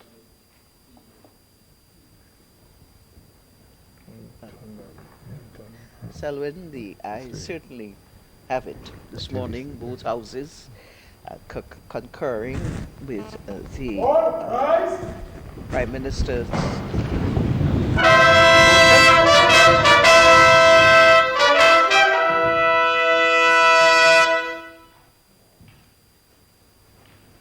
general proceeding to leave the chambers as we speak. And at this time, we can safely say, after the fanfare, the Governor General has left the houses, and she goes into the antechamber. You see the procession of the various persons, dignitaries here. Okay. The ADC has left, the Governor General, a lady in waiting. Honorable members of both houses, the houses do now stand adjourned sine die. Of course, we'll see the House is now adjourned, and the strangers are asked to remain in their places while the members of the both houses leave the chamber. Official proceeding, there we have the maces being taken out as well. For those of you who are listening to us via radio, I want to suggest that the next sitting or the next opening of Parliament that you attend, so you have a visual of what is taking place here at Parliament House. A very interesting turnout this morning, Selwyn. I've just had the opportunity to go out to the outer area, and all seats out there seem to be filled with persons who are here for this occasion. And obviously they're going to be milling around. I think that using, if I may go back, Cello, because we do have a little time to lament a bit on the theme and the speech this morning, which covered quite large area, and also a span of 15 years literally to 2035. We have to be futuristic in our thinking. We have to prepare for the next generation to be able to exist in our nation in a comfortable way. So we must put measures in place from now to mitigate against the risk that faces us, the risk of climate change. We also have the risk of technology. We can't ignore that risk as well. If we're not prepared, we're certainly going to be out of the game going forward. We understand how technology is impacting the world and its people, and if we are not prepared to harness it and be able to deal with it and confront with the issues it may raise going forward, we will have a problem. It's pretty comprehensive. When we look at the analysis of the throne speech, you're looking to cover that period, 2020, 2035. 2020 is definitely going to be a rather long period. 2020 is setting the stage for what is to take place during that 15-year period. Everything is pretty outlined, empowering communities, growing the economy, protecting the environment, very strategic indeed, and then strengthening the institutions, because all that in line has to be done on the basis of having that forward thrust of the kind of development that we would want to see within Grenada, Carriacou, and Pidi Martinique. As a matter of fact, all that is in conjunction with the entire Caribbean region, because the entire CARICOM is moving in that direction. Climate change is going to be one of the greatest focus. As a matter of fact, it's a global focus, climate change, and the world going in that direction. We expect to see development funding as it relates to projects pertaining to climate change.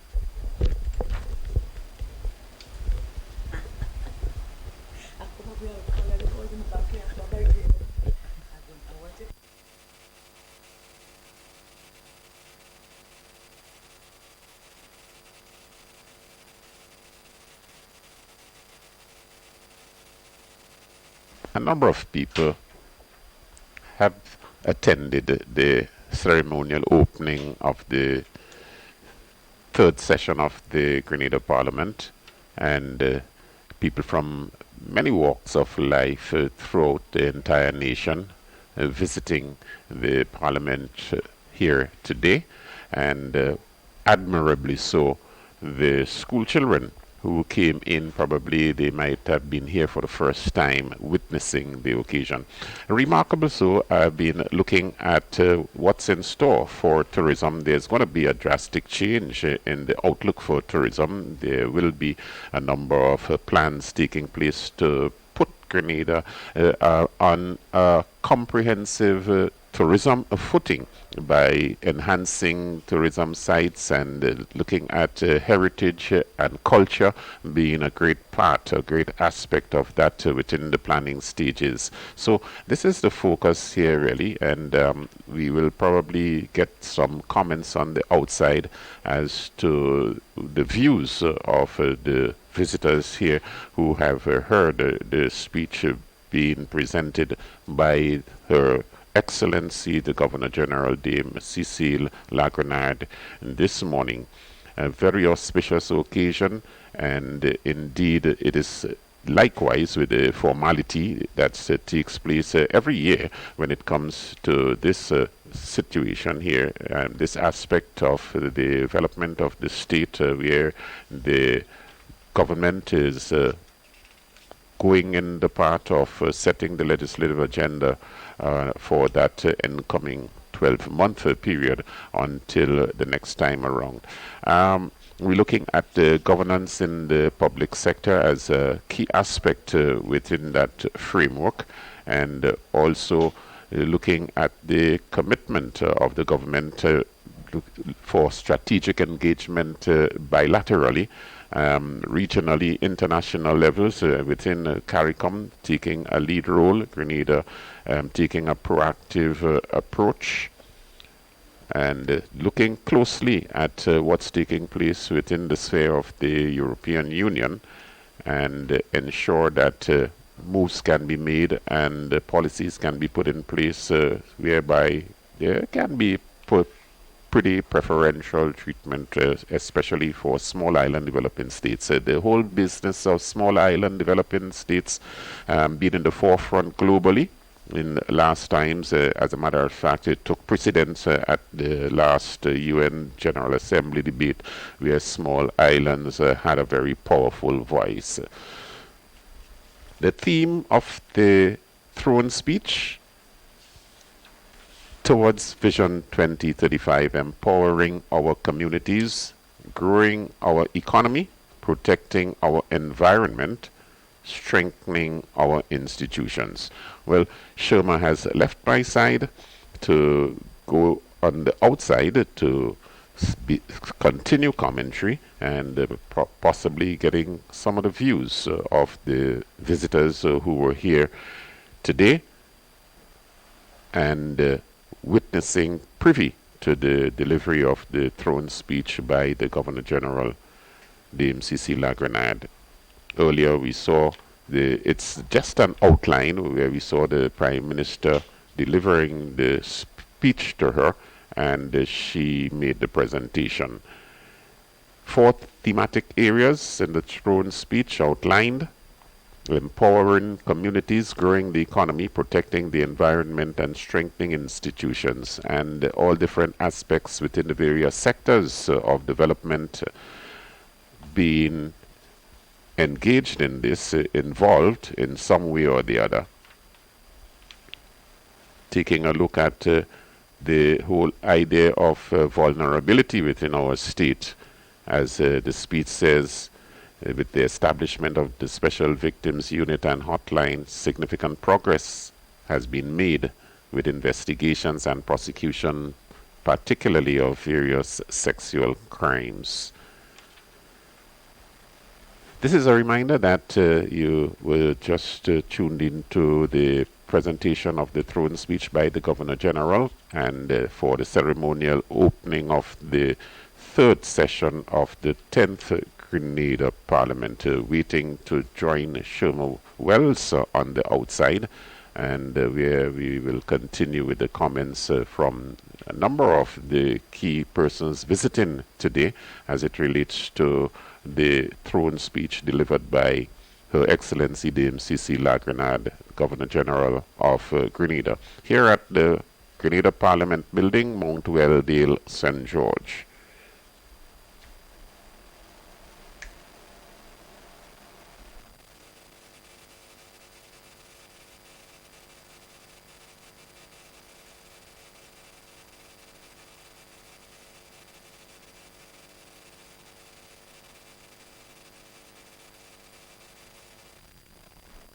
Just a reminder that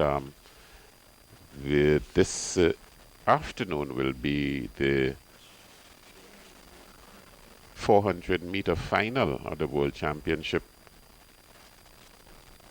where our own Kirani James will be engaged, one of 8 contenders for the medals, gold, silver, and bronze. Kirani is running out of lane 7, and it is one of the developments taking place as it relates to empowering the nation's sportsmen,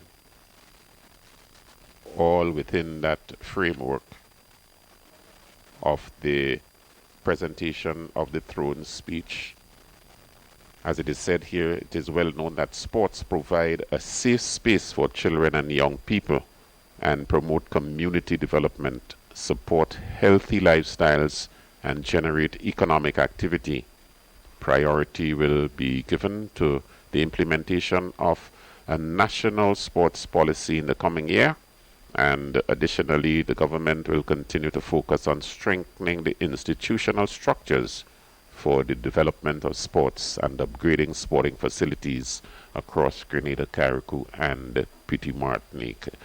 So, this is one of the things in the budget for sports, and we know that it is going to be one of the highlights this afternoon in the World Championship 2019 in Doha, Qatar, and then tomorrow, Grenada, another entrant again, Anderson Peters, in the javelin event. He will begin his campaign for a World Championship medal. Culture, another very important aspect in the throne speech. And a number of the sectors here, given the importance, the environment, we heard mention as it relates to the banning of single-use plastics, and just taking care of coastal zones, and talking about last month the Integrated Coastal Zone Management Bill, which was debated in the Houses of Parliament. The bill specifically aimed at strengthening the legislative framework for integrated coastal zone management and protection. Just a reminder that we are at the conclusion of the throne speech today, delivered by the Governor General Dame Cecile Lagrenade on the occasion of the formal opening of the reopening, that is, of the Grenada Parliament, the 3rd session of the 10th Parliament.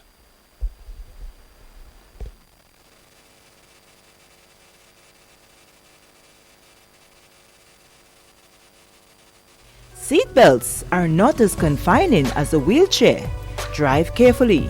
A message from the Traffic Department of the Royal Grenada Police Force. If you think safety rules are a pain, try having an accident. Drive safely. A message from the Traffic Department of the Royal Grenada Police Force. Stay up to date with all that's happening with the new National Party, NNP. Send us a message via text or WhatsApp on 405-8683 with your name, email, and constituency. Stay in the know with NNP. Get updated.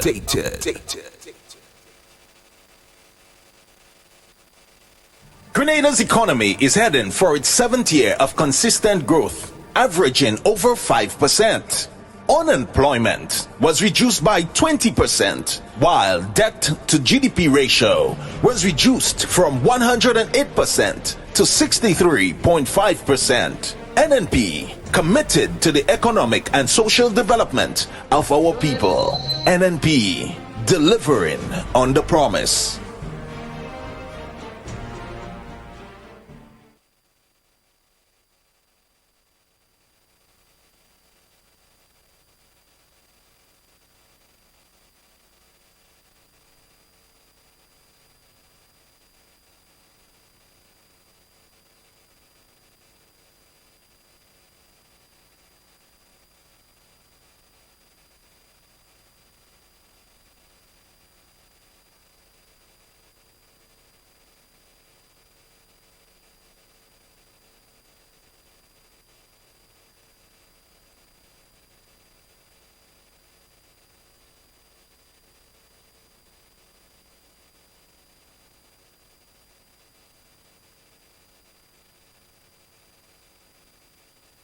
Oh.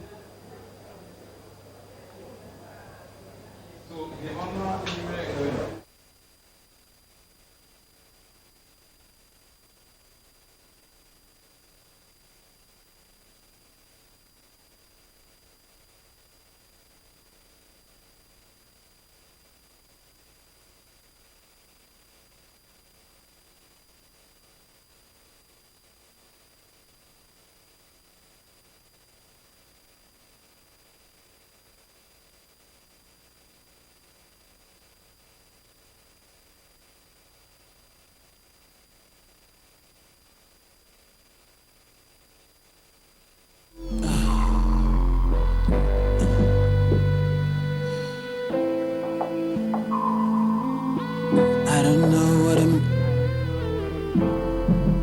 doing here.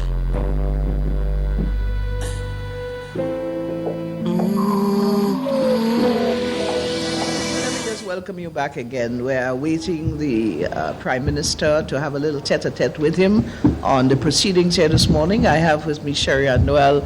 And of course, you know Sherry-Ann. She's a morning lady on GIS. She's GIS everything, Sherry-Ann. And we had quite a morning here this morning, I must say that.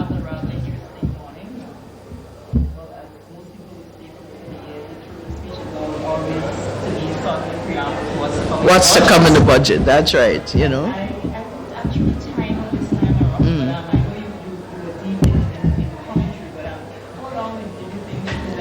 Well, I think it was about 12 minutes, 15 minutes, could be around that.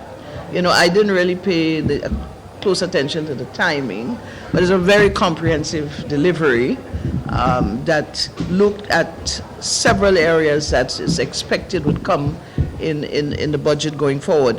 What was interesting is the fact that we're looking at a vision of some 15 years to 2035, you know, and like I said to Selwyn earlier on, we must plan ahead. We cannot continue to plan year after year. We have to plan in a more progressive manner. We have to think of the generation to come and the legacy that we're leaving them. So I think this is most appropriate at this time. I referenced the fact that the young lady out of Australia that addressed the United Nations this year, right? And, you know, quite an impact. But before that, you have had several youngsters speaking out on the issue of climate change in the last few decades, but nobody's been paying attention. You know, so this is a time for us to really pay attention. With such a theme empowering our communities. It's key, growing our economy, protecting our environment, strengthening our institutions. I don't think that we can ask for more at this time. One of the things I also notice is that a lot of times when we get into this phase of governance, we speak and focus in one or two areas. This is very broad-based. It entails a lot of areas that are extremely important to our development. When we look at empowering our communities, if we continue to ignore our communities and ignore the needs of the communities and the development of the human resource within the communities and the assets, we have a problem. So it is key that we look closely at developing and empowering our communities. We talk about the economy, we talk about growing the economy, and we have to start at that base. We must ensure that each community has something going for it, can provide some form of employment for the citizens within the community, etc. And creation of the opportunity and getting everyone on board in order to have this very, I should say, impressive throat speech. Well, it's a Herculean task. Because you know, we always tend to, you know, we have everything down, we have the plan. So sometimes we don't really get it executed when we want it to. But I think it's a speech that will leave us, you know, a lot of us thinking and waiting to see exactly what comes now within the budget. We're hearing about the budget 2035 and, you know, things that must be done in order to remain relevant and like during that space. So I, as I said before, I wait in anticipation of what's to come in the budget presentation to see how much of it complements this preamble within the throat speech. Well, you know, it made reference to health. It made reference to an area that a lot of folks been concerned about, a lot of folks been speaking about in various terms, positive, negative. Education, we heard a lot about that as well. The development of tourism as an important and key factor. The linkage between tourism and agriculture and manufacturing all coming together. So key issues were delivered here this morning. So I think that when we digest the throat speech, we can tell that there are lots to come in the budget. Very well, Chairman. I'm seeing that the Prime Minister is here to give us a short interview on what was presented during the throat speech. So I'm going to exit myself now and leave him in your capable hands. Well, thank you, Sherry Ann. Well, folks, as you heard it, we're getting ready to have a few words with our Prime Minister, Dr. the Right Honorable Keith Mitchell. The throne speech was delivered by Dame Cecile Lagrenade this morning. It's the third session of the 10th Parliament of the Government of Grenada, and referencing the theme towards empowering our communities, growing our economy, protecting our environment, strengthening our institutions. A broad-based theme that has been strategically developed to take us into 2030.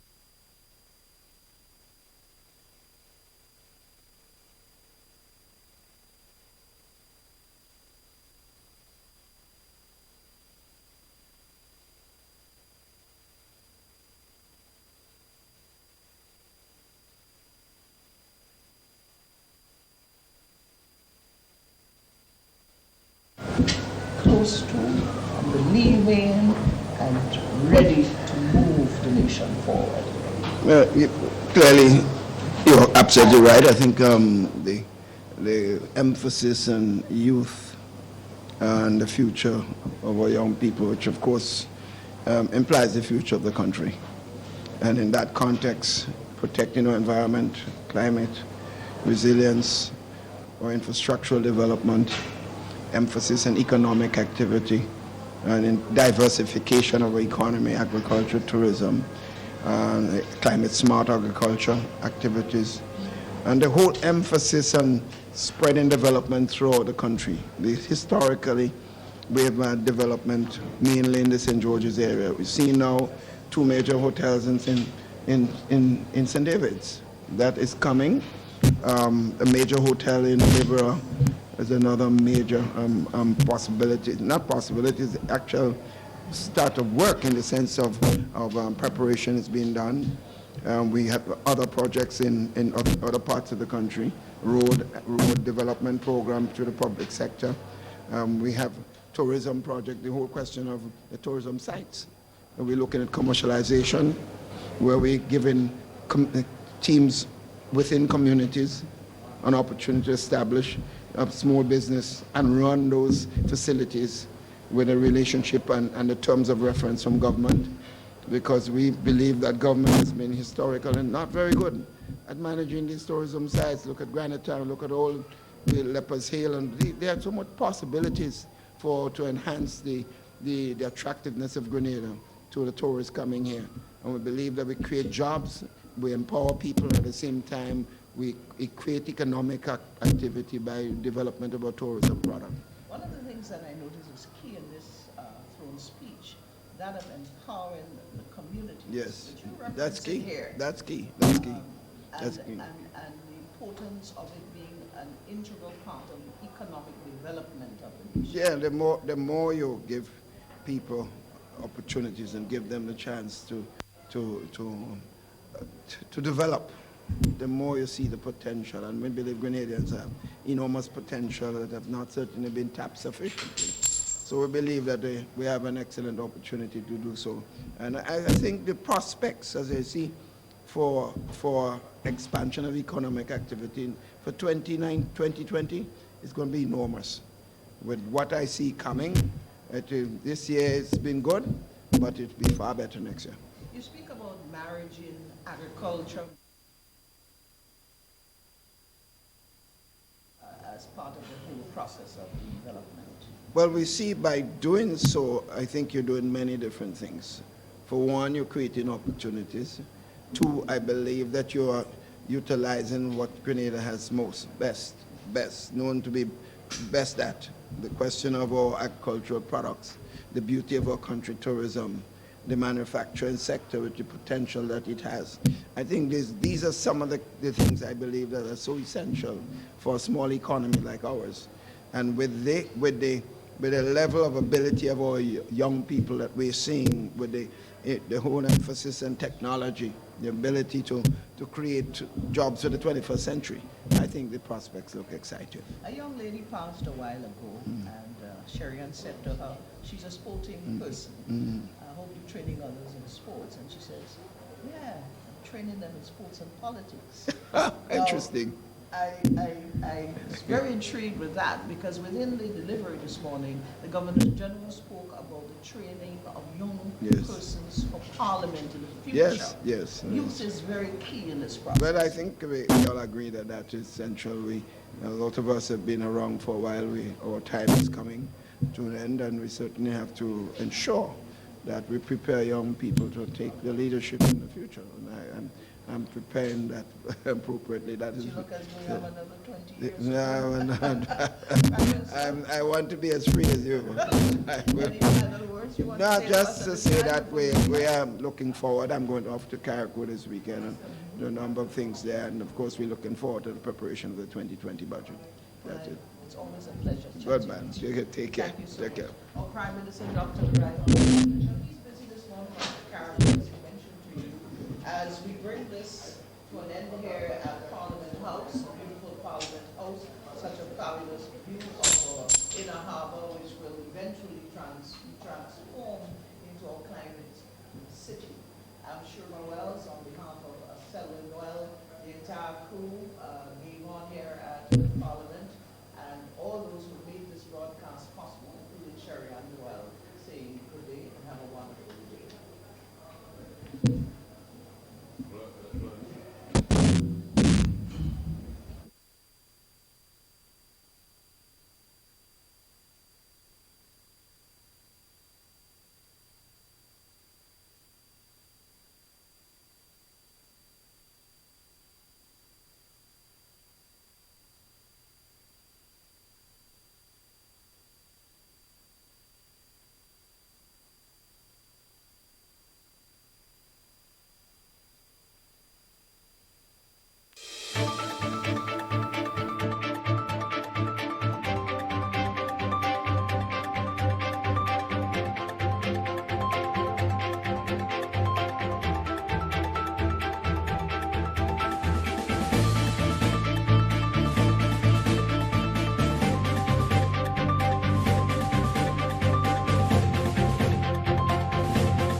Ceremonial state opening of the third session of the 10th Parliament of Grenada to take place on Friday. We'll have details to this story and more in the National Report.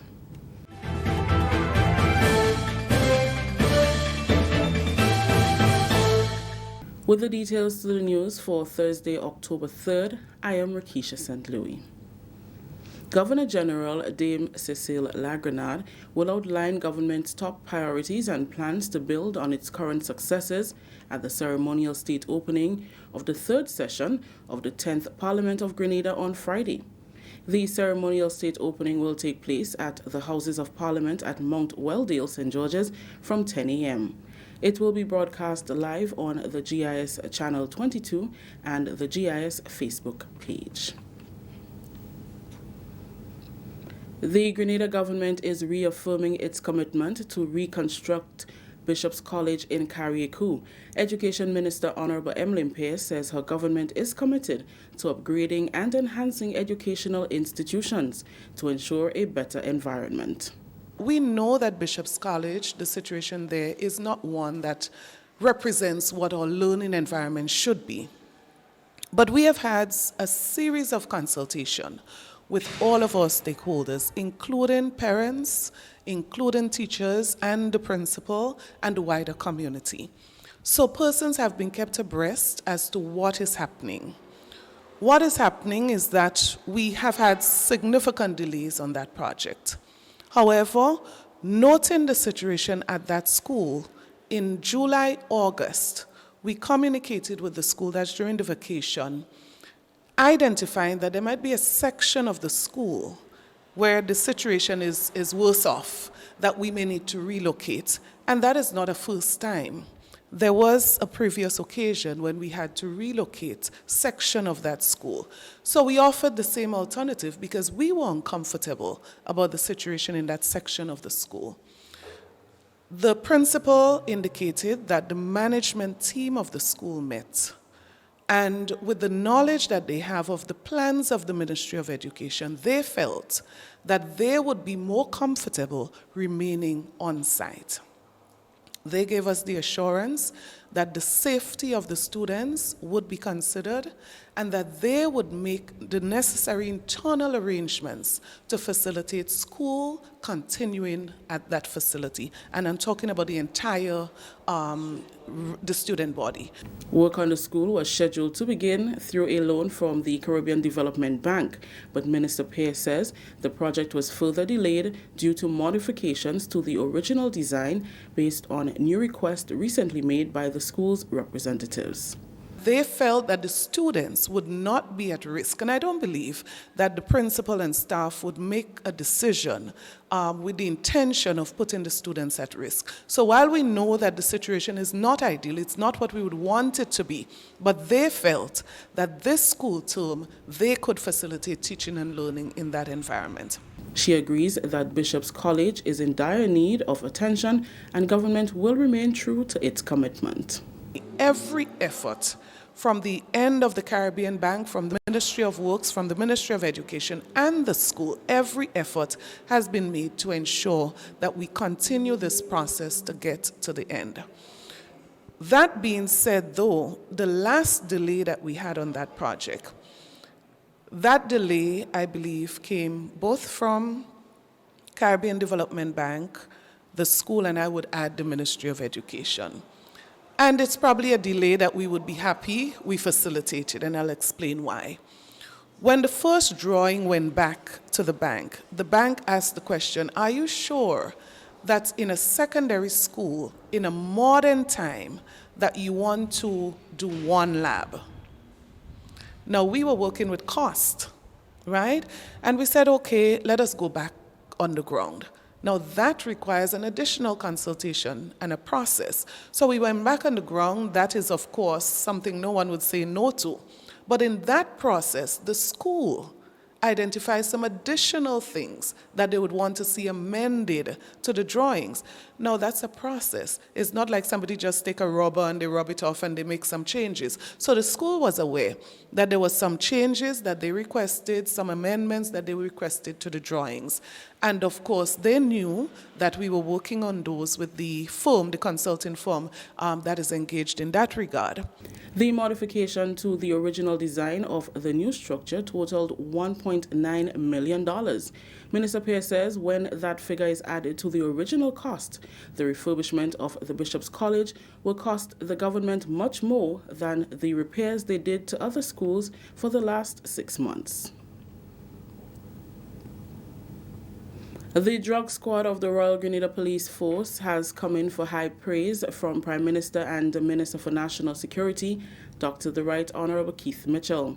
So far this year, the drug squad has seized more than 4,000 pounds of cannabis with a street value estimated at over 9 million EC dollars and close to 50 kilos of cocaine worth just under 5 million EC dollars.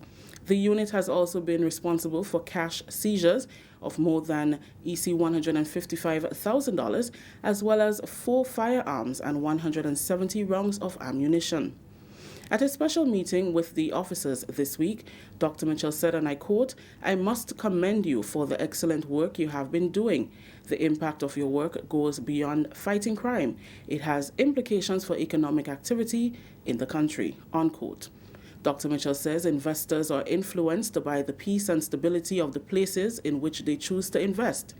And the fact that Grenada continues to enjoy a peaceful and stable climate increases the potential for sustained interest by investors. The Prime Minister and Minister for National Security also commented on the integrity of the officers. He said, and I quote, "There is a widely held view that the level of drug and criminal activity in a country has a direct correlation with the integrity of the police force. The perception is that where there is a lot of criminal activity, specifically a high incidence of drug trafficking, there is corruption in that country's police force. We cannot escape that perception. It is the harsh reality," unquote. This is the National Report. We'll have more news after the break. Tune in to the Government Information Service from 10 a.m. on Friday, October 4th, 2019 for the ceremonial state opening of the third session of the 10th Parliament. Governor General Her Excellency Dame Cecile Lagrenade will outline her government's top priorities and how it intends to build on its current successes. The ceremonial state opening will be brought to you live from the Houses of Parliament at Mount Weldale, St. George's. Friday, October 4th from 10 a.m. live on GIS Channel 22 and our Facebook page. Welcome back. Prime Minister Dr. the Right Honourable Keith Mitchell has welcomed the new Principal Officer of the United States Embassy in Grenada, Mr. Carl Duckworth. During a courtesy call this week, Dr. Mitchell said government appreciates the continued U.S. presence in Grenada. Dr. Mitchell highlighted a number of areas where the U.S. can provide support. He identified economic empowerment of young people, security and the protection of borders, and the influx of Venezuelans in some countries, especially Trinidad and Tobago, as areas for potential cooperation. Noting the increased velocity of hurricanes being experienced, the Prime Minister cited climate change and disaster risk reduction as other important areas. Dr. Mitchell also used the opportunity to again express profound gratitude for the recent visit by the U.S. naval ship Comfort and the valuable contribution made to the health care of Grenadians. The Prime Minister underscored human-to-human contact and providing solutions to social challenges as an opportune way to improve relations. Mr. Duckworth, in his response, said he will work to enhance bilateral relations between Grenada and the United States. Finally, in the news, Grenada's Beekeepers Association is revamping its efforts to secure more funding and boost the apiculture subsector. For years, beekeepers have been individually promoting and marketing their products, but Minister for Agriculture, Honourable Yolan Bain Hosford, says the time has come for regrouping and better organization. The revitalization of the apiculture subsector has been placed high on the agenda of the Ministry of Agriculture as funding becomes more available from the international community and as the market for bees and honey continues to grow. During the government's weekly post-cabinet brief on Tuesday, Minister Bain Hosford said an office space will be available to beekeepers in Grenville. She encouraged them to get registered and join the efforts to boost the apiculture sector. We have spoken to a lot of the beekeepers, and so they have formed themselves into an organized body now. We hope that an office can be open. We have an office space in Grenville. By the 15th of October, we hope to open up that office in Grenville so that all the beekeepers in Grenada can register. They can go there and register. We can have a list of all the beekeepers, their status, the productivity, what is happening to them, productivity-wise, and we can have a feel as to what they're doing, where their farms are located, and what are some of the problems that they're encountering. That would be the role of the association. Grenada's apiculture sector has been supported for years by Argentina. That story just ended the national report for today, Thursday, October 3rd. Let's recap the top story. Ceremonial state opening of the third session of the 10th Parliament of Grenada to take place on Friday. On behalf of the entire news team here at the Government Information Service, I am Rakisha St. Louis saying thank you for joining us. Until next time.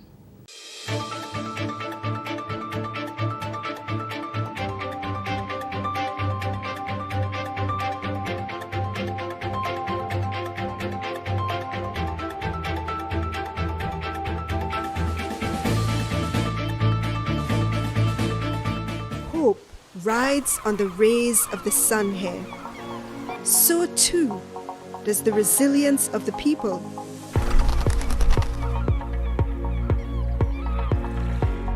But in the battle against climate change, will hope and resilience be enough when the lives of those who contribute the least feel the brunt of its effects?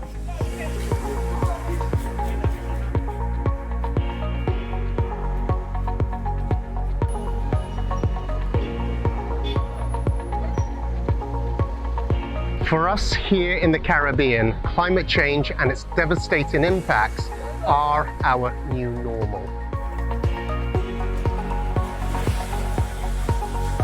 Hope is still the strongest currency in these parts.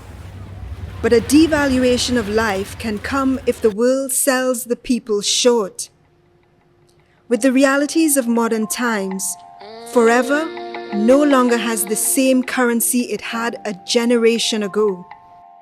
Rolling on the way through my journey, got a triple OG sitting right beside me. This old man, he played four, he playing knick-knack on my door. Raises a white noise, light up the world. Here we go, and I follow the sun, 'cause it's bright on the other side of my window.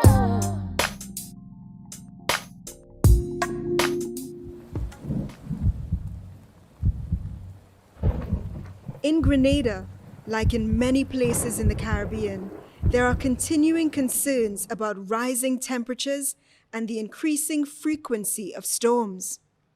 In growing up as a young girl on the Carnage, the changes, I always tell them the major change started with Hurricane Janet, September. September is a very terrible month for Grenada with hurricanes. Price of progress is always very high. And to me, the whole environmental problem in the Caribbean and in particular in Grenada come with the price of progress.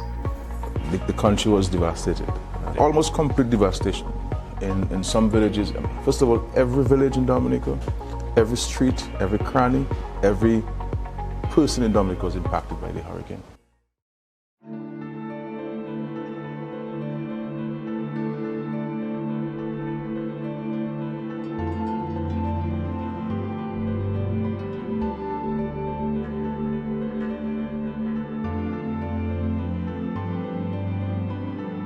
I know myself from since this is why growing up, coming here, twice to come and enjoy yourself at the beach, and bathe and eat and drink and enjoy yourself and have fun. The river never used to meet much with the sea, but I know as the water get rough, the climate got changing.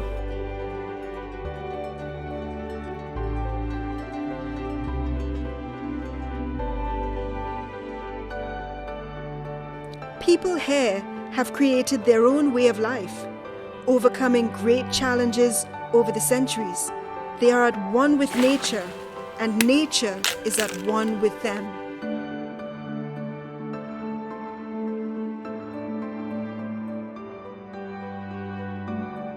There are farmers who have irrigation systems. There are farmers who are close to rivers, but there are also farmers who depend solely on rainwater, our rainwater harvesting to grow their plants. And I can tell you over the last year or so, and a lot of farmers have not been able to reach their targets in terms of production.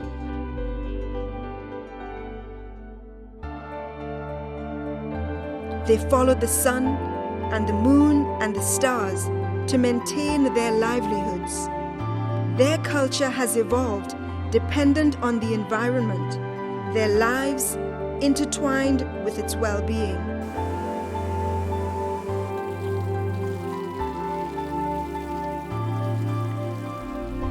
We have no choice as a region but to pursue climate-smart development. Building the region's resilience to climate change, natural hazards, and environmental changes is not only a necessary and urgent development imperative, but is also a fundamental requirement to ensure our basic survival as a people. The problem with climate change is getting warmer faster in the temperate regions, and so earlier in the year, like February, March, when the birds are still here, they don't know they have to go home yet, but all the things that should be happening when they arrive are happening earlier. So their nesting sites are becoming available, their food sources, especially insects, are blooming. So by the time the birds get back to where they have to go, there's no food for them. Follow the sun, follow the sun.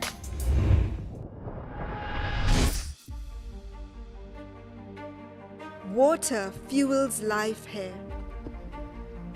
Above as below, without adaptation, much is at stake. Maybe the lives here can be the hope and the light the world needs to make a change before it's too late. These impacts are reversing economic growth, exacerbating poverty, and undermining the future prosperity of Caribbean countries. This war was not started on their terms, but one through which they are determined to fight together. But we can't do this alone. This is why we're calling for greater focus, support, and action from the international community to get us ahead of this climate crisis. Grenada's National Sustainable Development Plan 2035 seeks to address climate adaptation and vulnerability for sustainable development.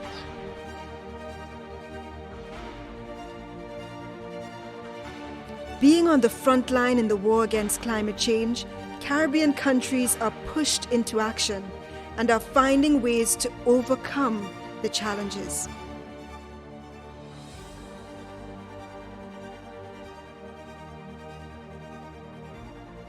We're facing a Hurricane Dorian, one that we've never seen in the history of Bahamas.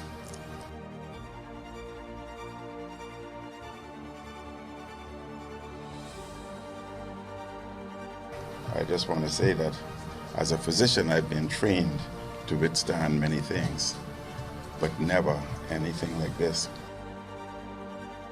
We preserve, we protect, and we promote. Adaptation done right safeguards our economies and builds a better future for us all. The choice is clear.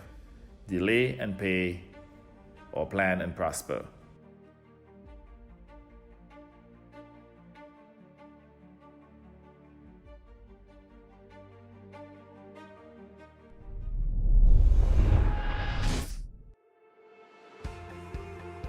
Hope and resilience may be enough after all. Governments, communities, and businesses are working together in this changing reality to adapt and build a stronger Caribbean as the world's first climate-smart zone. Investing in adaptation measures is not a cost, it is an opportunity. It is an opportunity to realign our lifestyles and our economies to respect that delicate balance that maintains life on Earth. Accelerating adaptation would enable us to get ahead of the climate crisis and stay there. In Grenada, they're embarking on a bold plan to build the first climate-smart city in the Caribbean. If carbon emissions are not capped, if the sea levels and temperatures continue to rise, if we do not act now, all hope will be lost. The time for action is now. The choice is clear. The choice is clear. Adapt our world. With fresh investments in people and infrastructure, with development tied to the sustenance of the environment, with strengthening policies and greater awareness, we can accelerate adaptation and save our world. So join us as we adapt our world. The choice is clear. Adapt our world. Adapt our world!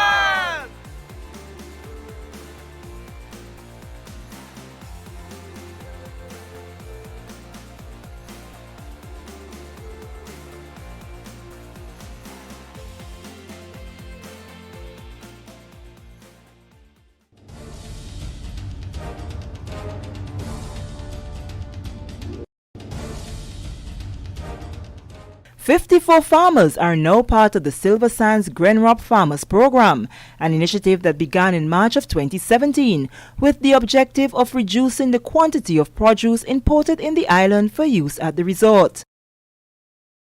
The Silver Sands Farmers Program, a joint venture between the Silver Sands Hotel and Grenrop, which began with 35 farmers in March of 2017, has now increased to 54 farmers. Culinary Director at the Silver Sands Hotel, John Louis Brocardi, is pleased with the progress of the program to date. During a recent visit to some of the farms with the Government Information Service, he reviewed Phase 1 that included farmers mainly from the St. Andrew Parish. Well, we kept on pushing in St. Andrews and some of the parts of St. David, the higher parts in St. David's. St. Andrews has progressed quite a lot. We've been steadily purchasing from them now for the past month and a half to 2 months, actually, since about September. As of now, we're buying about 4,000 to 5,000 pounds of produce a week from those farmers, which is good. We still need to push because we had rain, strong rains a few weeks ago, so we lost some crops like zucchini, yellow squashes, tomatoes. So we're replanting that. I think it's part of the trial and error, see what we need to do and where we need to improve. Building greenhouses is the next step, maybe, or protect some kind of protection for the crops to survive those kind of bad weather. The unpredictable weather pattern is proven to be a challenge. Despite that factor, however, since the commencement of the program, a variety of crops have been introduced to the farmers. Some great purple pepper, green peppers. We're starting to have zucchinis that are looking good. They taste great. I've sampled them in the past. Very, very, very nice. The seedling farm that we have up in St. Patrick is doing great and is ready to put out for the next batch of crops now. And this is about where we stand, and we're happy. I mean, it's a learning process for all of us. We're trying to help the farmers through Teresa Marichaud to understand the process, what we expect. Again, it's there's the Grenadian ways, and then what I expect. So we try to meet somewhere in the middle and make it happen. So What are some of the other new seedlings that you've introduced? I know you had the tomatoes and so in St. Andrew. These peppers here, are they what you introduced as well? Well, the peppers they were doing peppers in Grenada, doing green peppers. Obviously, for a restaurant, you have the presentation aspect. So we're looking at purple, yellow, red peppers. So we're pushing in that way as well. The melons and the watermelons, we're trying to do colored watermelon, like yellow watermelon, orange watermelons. Just again, variety and the visual aspect on breakfast buffets. We're trying to do and pushing a lot on seedless watermelons as well. because again, customers, they come and they don't like seeds in the watermelon. It's, I guess I can't blame it, because my kids, if I give them raisins or watermelon with seeds, they won't eat them either, because they think that they come without seed. That's a natural thing, which is not. So we're trying to push in that. Tomatoes were doing good. Again, the rain affected it last time, and right now we're actually we are gearing back up. So we've done a lot of trials over the past 12 to 14 months, and we overproduced at one point where we didn't know what to do with it, and we had a lot of waste, and we gave some away, and obviously we stopped producing because it wasn't, have the farmers walking and trying to not sell. It's not fair to them. It's not. Raul Phillip of Point Estate St. Patrick, who now farms with his father and brother at Lassages in St. David, welcomes the initiative of the Silver Sands. He believes this will provide a ready market for their produce after they have toiled tirelessly under the elements of the weather. Well, what I go say, is a good, for all the farmers in Grenada, even including me, understand? Because it come like a big help, you understand? Because enough times we just be planting enough things and all us be spoiling, you understand? So more hotels and more places, good for the farmers, so we could sell the produce, we don't have that big set of losses. So exactly what will you be farming for them? Well, I go be farming watermelon, I go be farming bell pepper, I go be farming tomatoes, sweet potato, and like pumpkin, even sorrel, tomatoes, whatever they want me to grow, I will grow it for them. How many acres you working with now? Well, I'm working with 5 acres and some.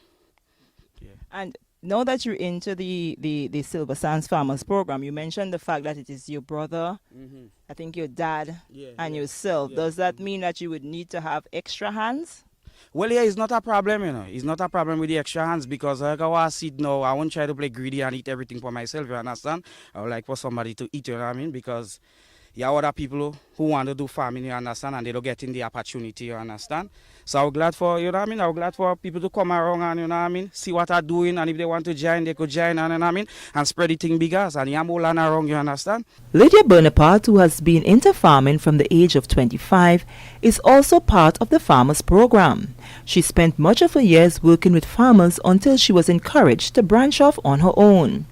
Well, when Miss Marisho came on the farm to visit Mr. Peters, and he spoke to her about me, that's how I get involved. And being good, feeling good to be a part of it. This is your particular land, or is land that identified and given to you to do this? No, it was government space lands for the farmers. So Mr. Peters, who had a say here, gave me, seeing as I used to work with him, he gave me the permission to do something on my own.